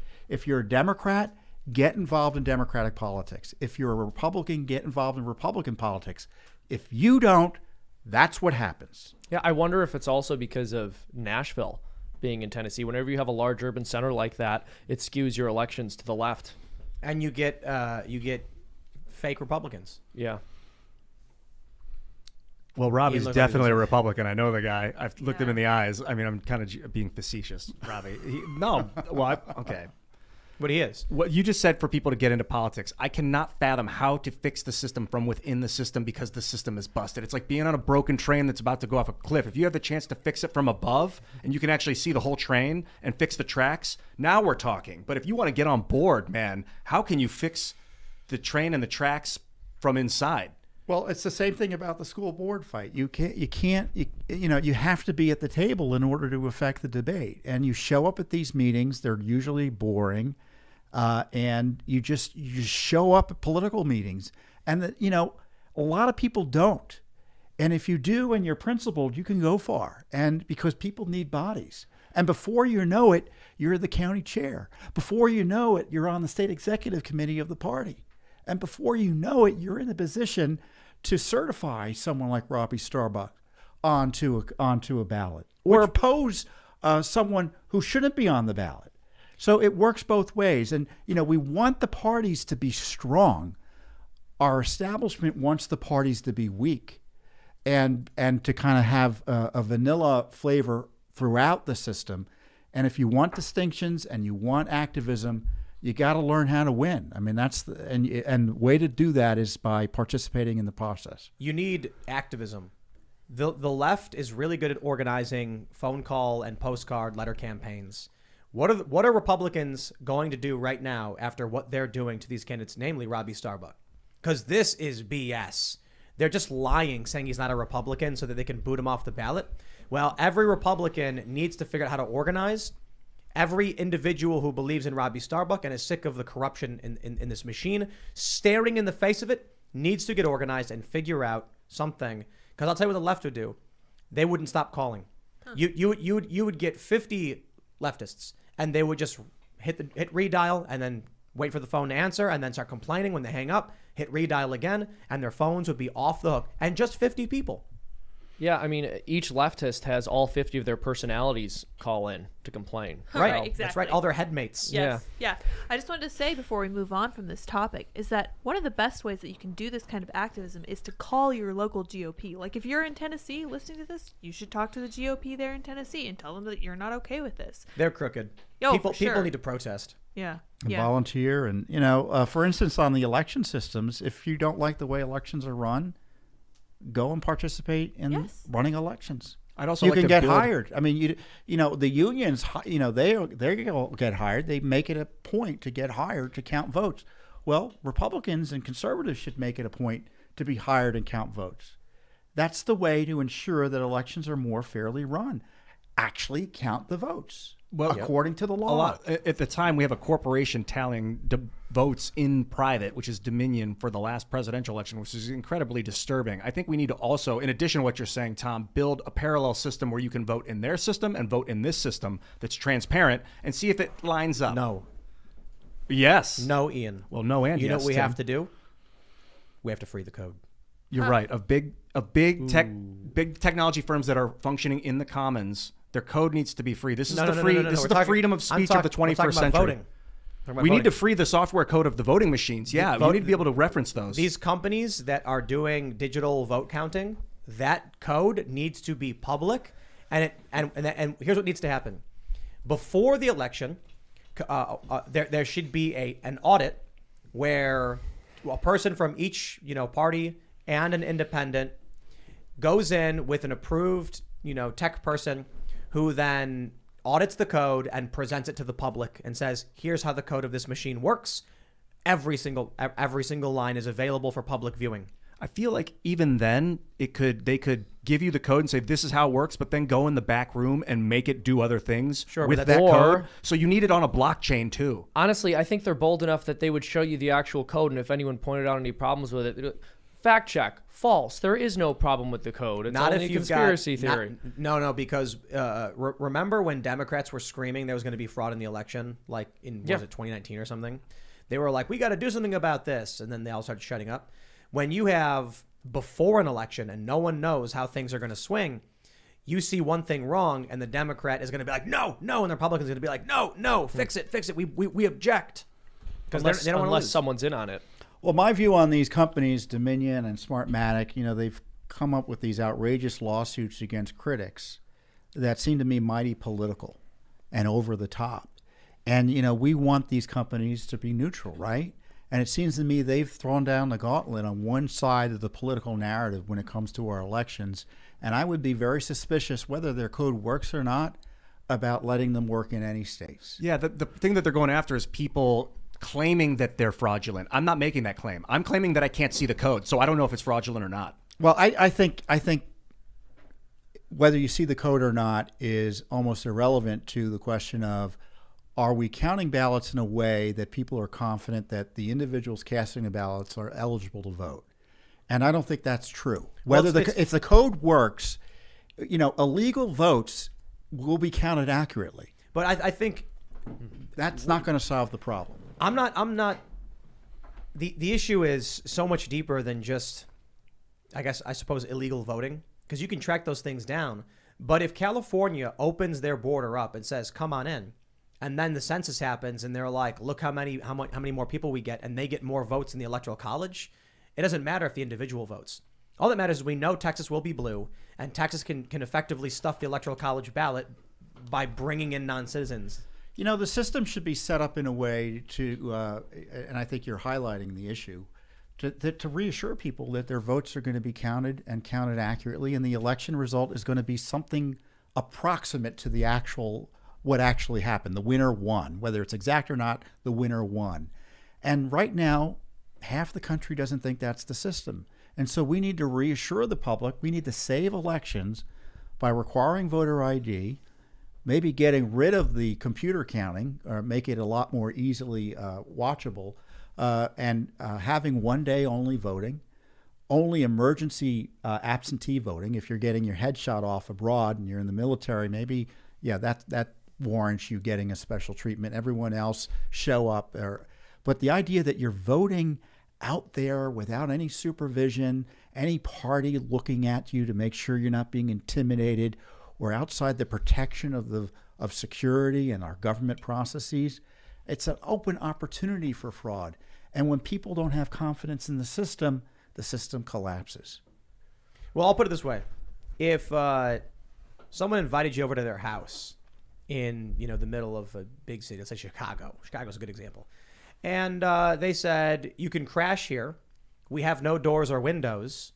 They're basically just all exposed and open. And no one will, we've never filmed anybody coming in here, so we don't think it's an issue.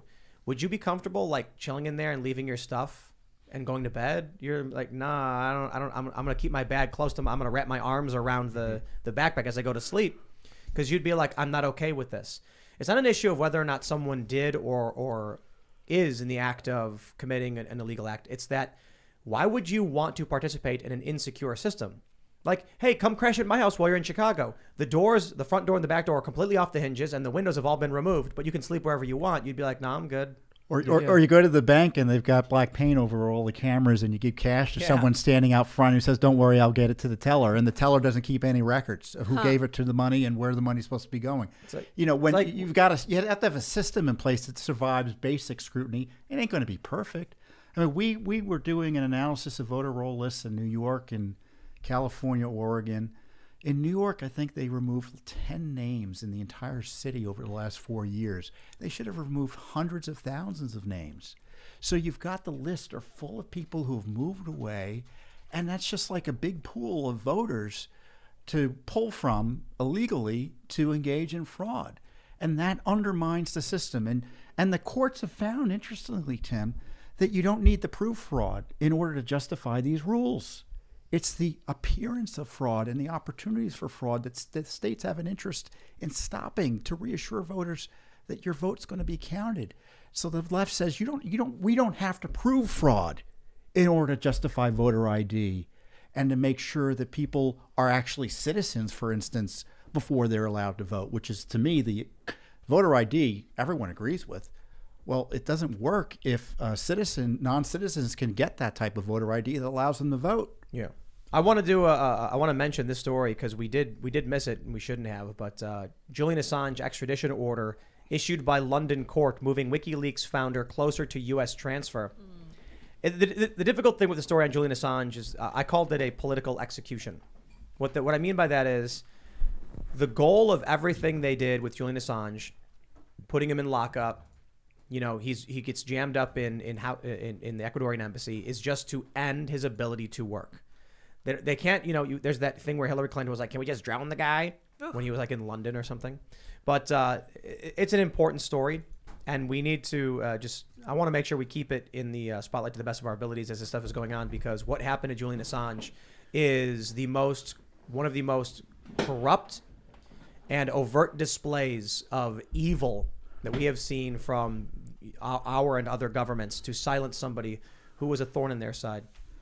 I think the Justice Department and the FBI are irredeemably corrupt, and that means that even charges against people who may have done something wrong, especially in a political context, can't be trusted. And it's a horrible situation to be for a country that respects the rule of law when its top enforcement agencies put their thumb on the scales all the time. The liberal economic order really changed this country. Now they're using it as the spearhead of a global military force, and it's be damned the consequences. He exposed collateral murder with WikiLeaks, and you see these helicopter pilots laughing as they're blowing up civilians, and they weren't laughing. They were joking with each other and go get them, yeah. And that's I think as a human, maybe we didn't need to see it, but it woke a lot of people up to the fact that there is a liberal economic order and a military-industrial complex. For better or worse, I don't know, man. I don't know. Well, let's go to Super Chats. If you have not already, hit that like button, subscribe to this channel, share the show, share the URL, or just tell your friends about it. It really does help. And become a member at timcast.com to support the work of our journalists. And you will also get access to exclusive segments of this show coming up around 11 or so p.m. So we'll have one of those up for you tonight. Again, timcast.com, and smash that like button. Let's read. We've got GBP who says, happy 420. And he put an emoji of fire and broccoli, a person with their mouth open and smoke. Broccoli? Well, I guess it's as close you can get on emojis, I right? figured out the least. history of 420. Yeah. Most credible did. story traces to April 20th, Marin County, California, 1971. 5 students at San Rafael High School would meet at 4:20 p.m. Yes. By the campus statue of chemist Louis Pasteur to partake. They chose that specific time because extracurricular activities had usually been ended by then. Yep. So, you know, That's what I read Partake. too. path of least resistance. Memetype says, Ian, halfway through your Michael Malice appearance, you're an incredible person and a genuine light in the world. Much love. Thank you so much, man. And I was going to shout it out at the end of the show. I'll do it now. I was on Your Welcome with Michael Malice. It dropped today, 420. What's up, Michael? It was epic. That guy is like otherworldly. He's an incredible interviewer, a kind soul, a beautiful man, intelligent person. I highly recommend going to check it out at Your Welcome on YouTube. Michael Malice. Subscribe. Leave a comment. Let me know what you think about our show there. I'll see Right you on. guys. Michael Malice is one of our favorite people. Absolutely. All right. Titus Flavius Josephus says, aimed primarily at Tim, but curious of everyone's answer. Is being authoritarian always evil in your opinion? Or would you side with an authoritarian that is generally aligned with you? Use authority to maintain liberty. Being authoritarian is not always evil, but it's not about maintaining my alignment. It's about the how it's wielded, right? So in an emergency where you're facing a very serious existential threat and a legitimate one, I think it's fair to say that we take extreme measures. The problem is that is exploited for political gains, and then if you give the government the ability to seize power with an emergency, they will make up emergencies to seize power. So I think there are instances where, and it's tough because authoritarian could mean a couple different things in the context, but adhering to authority isn't always bad. It's varying degrees.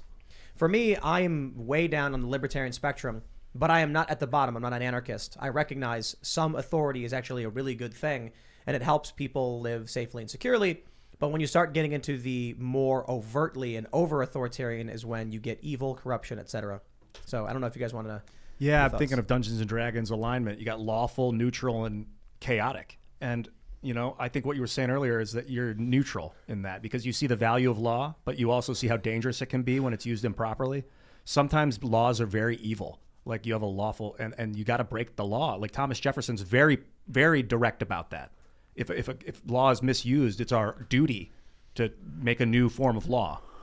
Well, law that's evil isn't law. So, you know, to the degree we have the rule of law and their authority arises from the rule of law is properly understood and legitimate, that's appropriate. But authoritarianism in kind of the traditional political sense is at odds with self-government, and that's almost always wrong.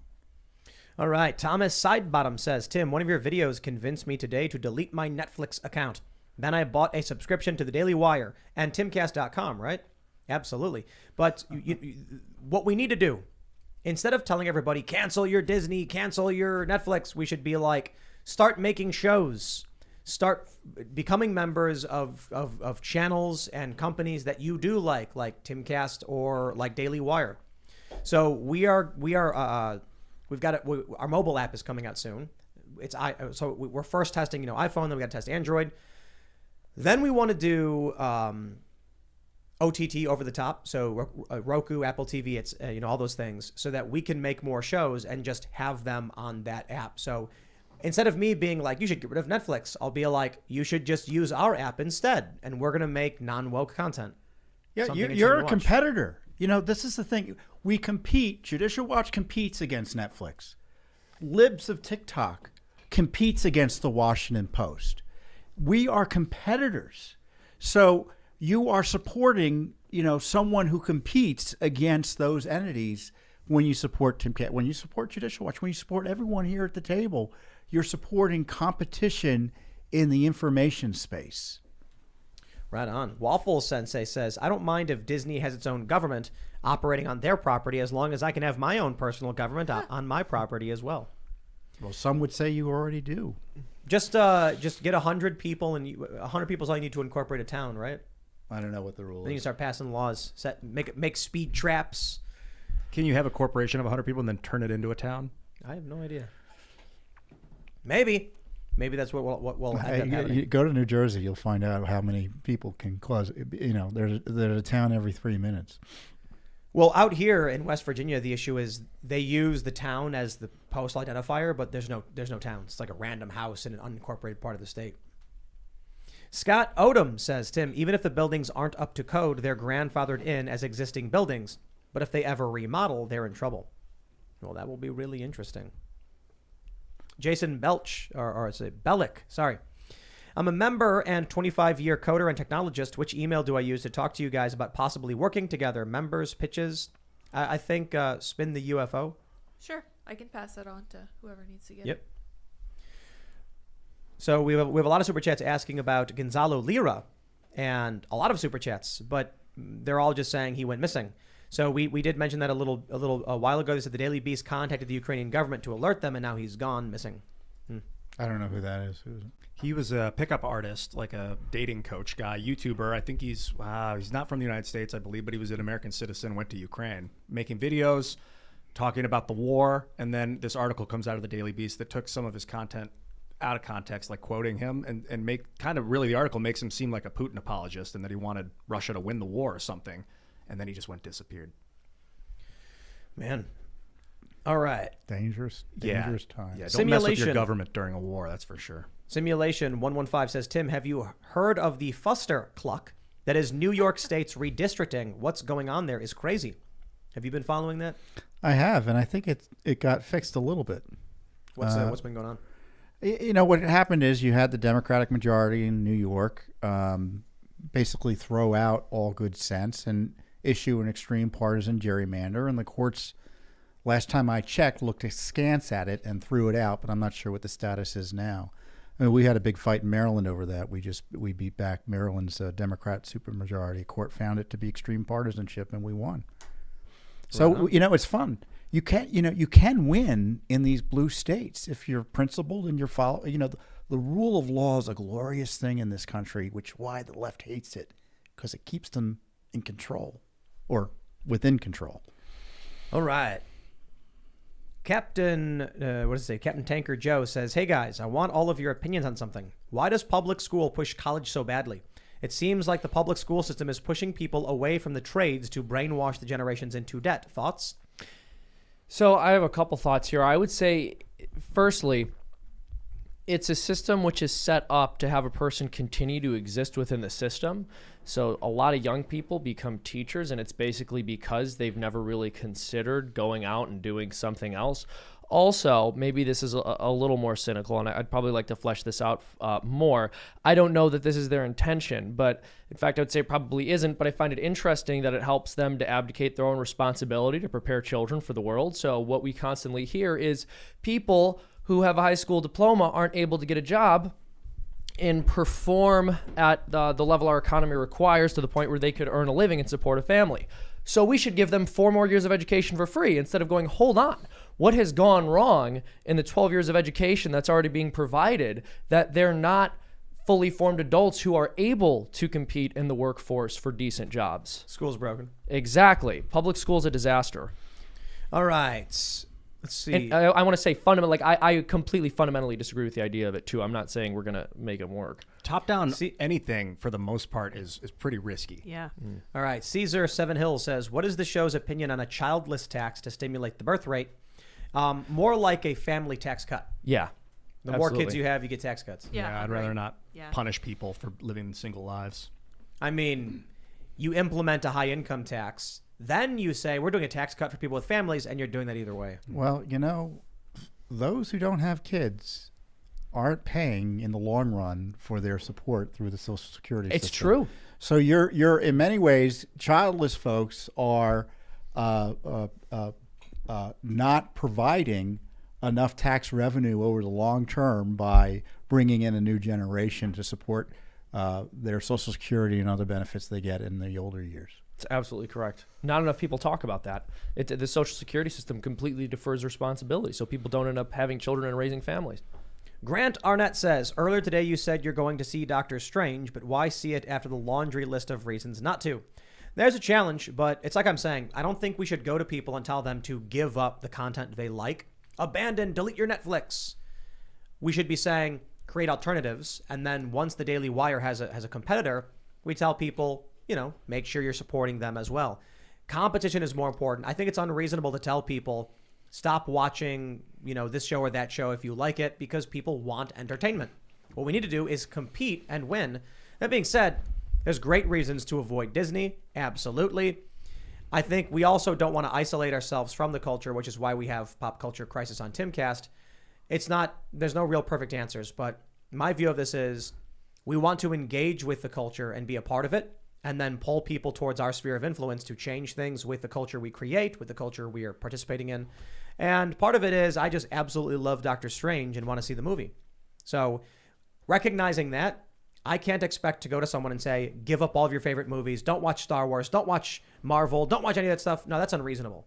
What is reasonable is to be like, the Daily Wire's got a superhero movie. Watch that. Because at the very least, then you're supporting Daily Wire's expansion. If you really want to, go full ideological, then get rid of all that stuff for sure. I think the reasonable approach is to maybe tone it down and maybe give more to people you do like. Yeah, you're practicing mental jujitsu with people, and they are coming at you. When you're in a conversation with someone, they're coming at you. Telling them to stop coming at you is not going to stop them. You need to move their energy into a new place. Personally, I can't keep track of everything I'm supposed to boycott and avoid. It's just too much. So we just have to win the cultural battles. Daily Wire is doing a fantastic job.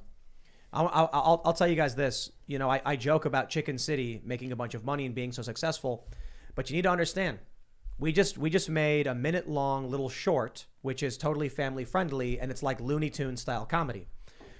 This is a family-friendly show where we are going to get parents and their kids watching this stuff.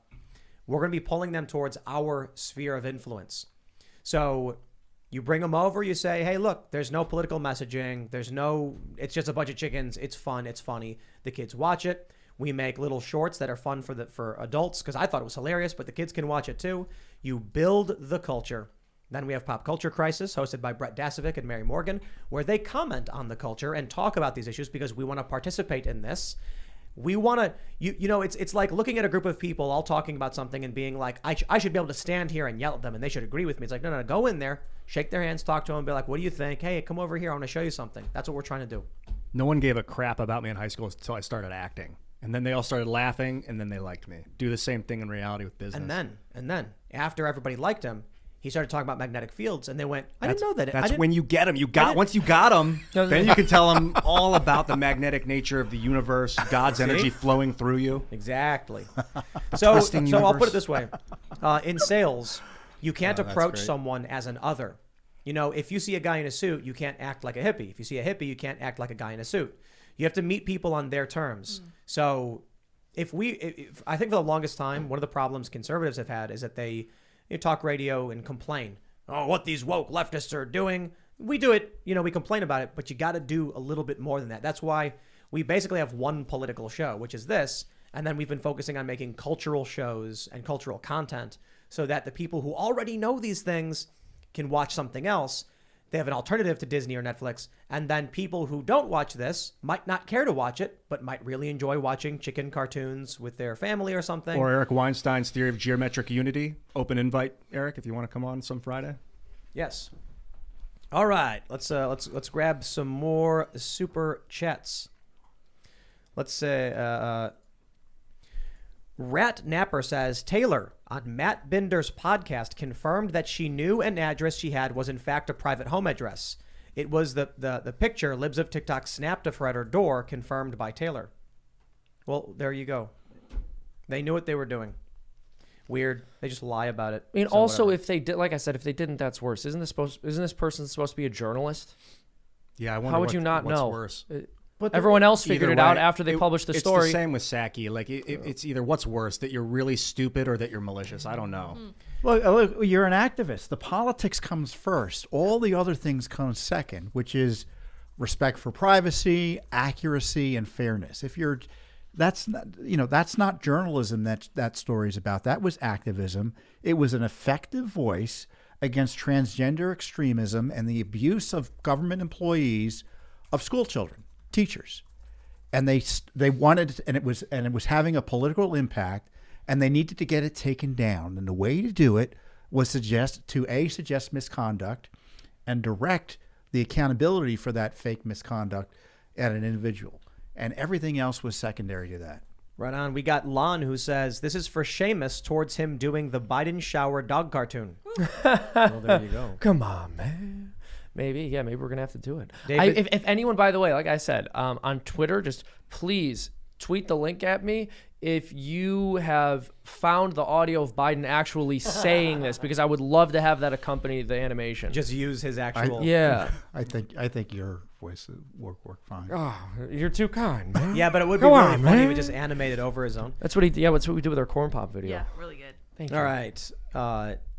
David C. Cook Sr. Kronk Sr. says, I just find it humorous that now we can pull audio out of context of Ian saying, I'm just picturing Joe Biden in a towel. Nothing bad can come my. of that. At least I can see the towel. Yeah. Troubling. All right. That's a good one. There you go. That's funny. Okay. Oh, man, my nose, my allergies. Get your water. Angsta says, so Joe Biden hurt his ankle, coming fresh out of the shower and lifting his dog's tail. No wonder Major was biting people. He was being abused. Maybe. Fair point. I think Joe's embellishing, perhaps. I don't know. All right, let's see. Let's grab another one. Let's just scroll down and see some super chats. Brent Anderson says, for the Irish hobo. Who could he possibly be talking Who's about? that? I just want to point out that Seamus has Ireland behind him, but he's from Chicago. That's true. That's true. Are you Irish, Spent Tom? most of my But his name is childhood in Seamus, summer- so- Yeah, but look, it's not my fault. I don't go around going, oh, top of the morning to you. I'm an Irish lad. Why don't you refer to me as one? It's just people call me that. It wasn't my choice. It wasn't my decision. I know. Oh, he's a plastic patty. He wasn't really born here. I don't care. I'm not telling people to call me this. Seamus? He's got How armor. come every Irish an pub is admission. called Paddy's? Because it's actually one guy. It's one guy. Yeah. It's people they'll never tell you that, It's like but McDonald's. Patty has monopolized. It's like McDonald's. yeah, it's people true, don't know. yeah. Also, Irish guy. No, but for real though, I mean, I every time I go to an Patty Irish pub, O'Brien. it's Paddy's. Yep. Yeah, well, There's a burger it's- patties too, but it's with the T. Is that the same? You're asking too many questions. Yeah, you can't ask that. It's Steve State. Patron saint of Ireland. That's why it's That's Patty. right. Aaron Royer says, we just canceled our Netflix account and used the money to sign up at timcast.com. Keep up the great work. I'm not going to tell you not to do that. Yeah. Because I would prefer to, as Jeremy Boring said, stop giving your money to people who hate you. Yeah. Give it to me instead. Yes. And that is brilliant. Brilliant. It's a great line. That is good. I'll say it again. You know, we've seen so much of like, guys, cancel Hulu, cancel Disney, cancel Netflix, and everyone does, and then signs right back up later when a new show comes Yeah. out. So I'm like, that's not the issue. The issue is, yes, cancel them, but they need somewhere to go. So until we can say, leave Netflix and go to the Daily Wire, you know, I guess we can say that now, but the Daily Wire has like, what, 3 movies? Yeah, I think they have 4 shows as of like a few weeks ago or 3 Working weeks on ago. 4 I don't know, to shows. be honest. I really don't know. They need more. Yes, they do. And once there's a big library, then you can be like, there you go. There's your culture. There's your entertainment. I do think it's good if you want to cancel your Netflix account, not support them. I don't have one. I've never had I'm just one. saying I don't want to be. I want to make sure that you're still involved in the culture so that you can have influence in culture, so that we can all say that new show that's coming out called He's Expecting is dumb and I don't want to watch it. Yes, I know.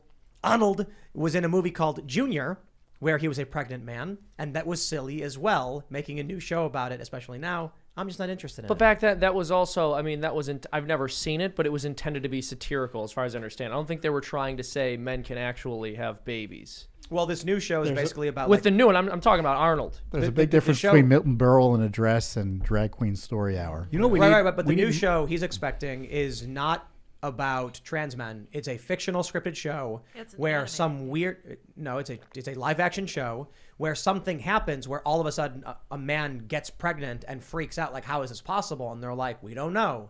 It's not an issue of someone being trans or anything like that. It's a regular dude, and it's very much like Junior. And so I'm like, it's happened before. I just think it's dumb, especially in today's context. Yeah, I was going to say in the present cultural context, it definitely seems like they're trying to spread a different message. And they do in the trailer do say sis and stuff like Okay, that. yeah. we need right. more action movies that rely more on the actors than on the freaking spectacle. Forget about the great graphics and crap. We need good, powerful acting in action. Let's see. Itsy Bitsy Spider says 420 was the police code in California for a marijuana violation. This was in use in the 90s. The mo you know. Is that true? That sounds like it's not. I Sounds don't- true. I don't think it's true. Yeah, I don't know if that's true. I'm a fact checker on Twitter now, so one of my fact checks is sounds true. Yeah. Joseph says 401ks are a Ponzi scheme. Is that true? I don't think that's true. Matter of opinion. They just keep I'm your not money sure until about it that. inflates and it becomes worth The a tenth Social of it or something. Security is though. Fact right? check, Just it's you're worse paying than in. Yeah. All right, let's grab some more. Raymond G. Stanley Jr. says, Tim, man, we were so close to a once again experience in the history of Timcast IRL. The classic quote of, no, you're wrong, Ian, you're wrong. That was good. All right. Speaking of being wrong, I just wanted to clarify that He's Expecting is based on a manga. The Netflix You said show it was an is. anime. I said it was, well, my point was that it's Right. based on some kind of Japanese show. So it's not Right. technically like some kind of leftist propaganda as such. It's a weird story about a guy getting I mean, if you buy it, like if someone writes a story and then you're like, that fits my agenda, I'll take it. Yeah. What's the difference? Yeah. Right.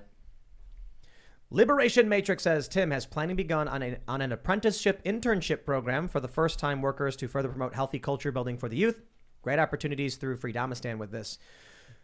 Oh man, we are building as fast as we can build, and it's not super easy. But I'd love to have some kind of internship thing. You guys want to start a city?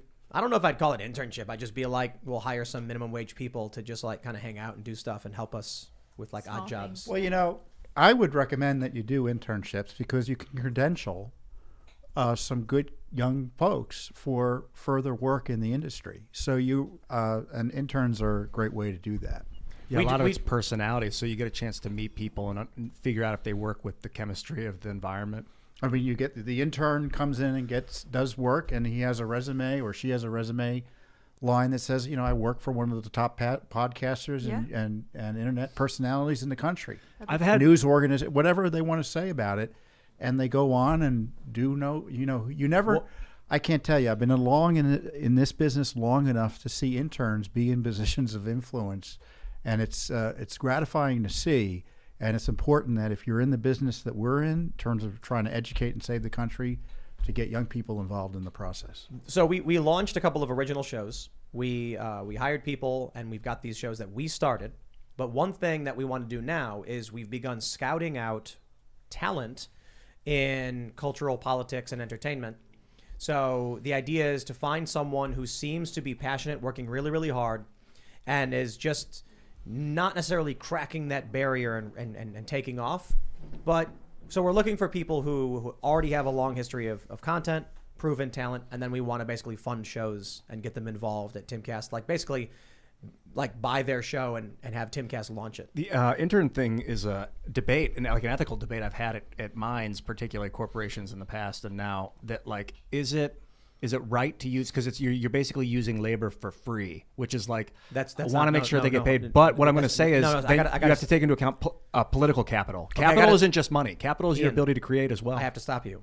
You cannot legally have unpaid interns anymore since the past 10 years. Okay, good. But you Yeah. pay them very little. You can Or minimum they, or they what? have to be paid hourly wages. Okay. Yeah, they're Oh, hourly. minimum wage? Yeah. Depends least. on the program. If it's an internship affiliated with the school, there may be rules about what you're able actually to do because they're getting a benefit at the school that they can't. So- But get the thing double about pay environments payment. like this is you have an opportunity to create your career, which is worth way more than money. So right, you- but so unpaid interns cannot do anything that is considered a critical function in the company. good. So I think that's righteous. So that means if we had someone as an unpaid intern and then said take the garbage out, can't do it. Cool. They can sit there, hang out, and watch. Maybe get the coffee, I guess. But if you have them do something that's essential function, that's where you get hit. This happened 11 years ago, I think, or 12. No. Maybe it was 10 years ago, 9 years ago actually. I think it was around the time I was at Vice. Supreme Court ruled, and then all of a sudden Vice like just. I think this is what happened. I could be wrong, but I'm pretty sure they got rid of like all of their interns, and all these people were devastated because they were like, I'm at Vice. I'm in line to get a job. And then they were like, Supreme Court ruling, everybody out. Can't have you. Wow. And then a handful of them started getting wages. So they were like, I didn't get eliminated. Yeah, but, can't have unpaid people. Can't do it.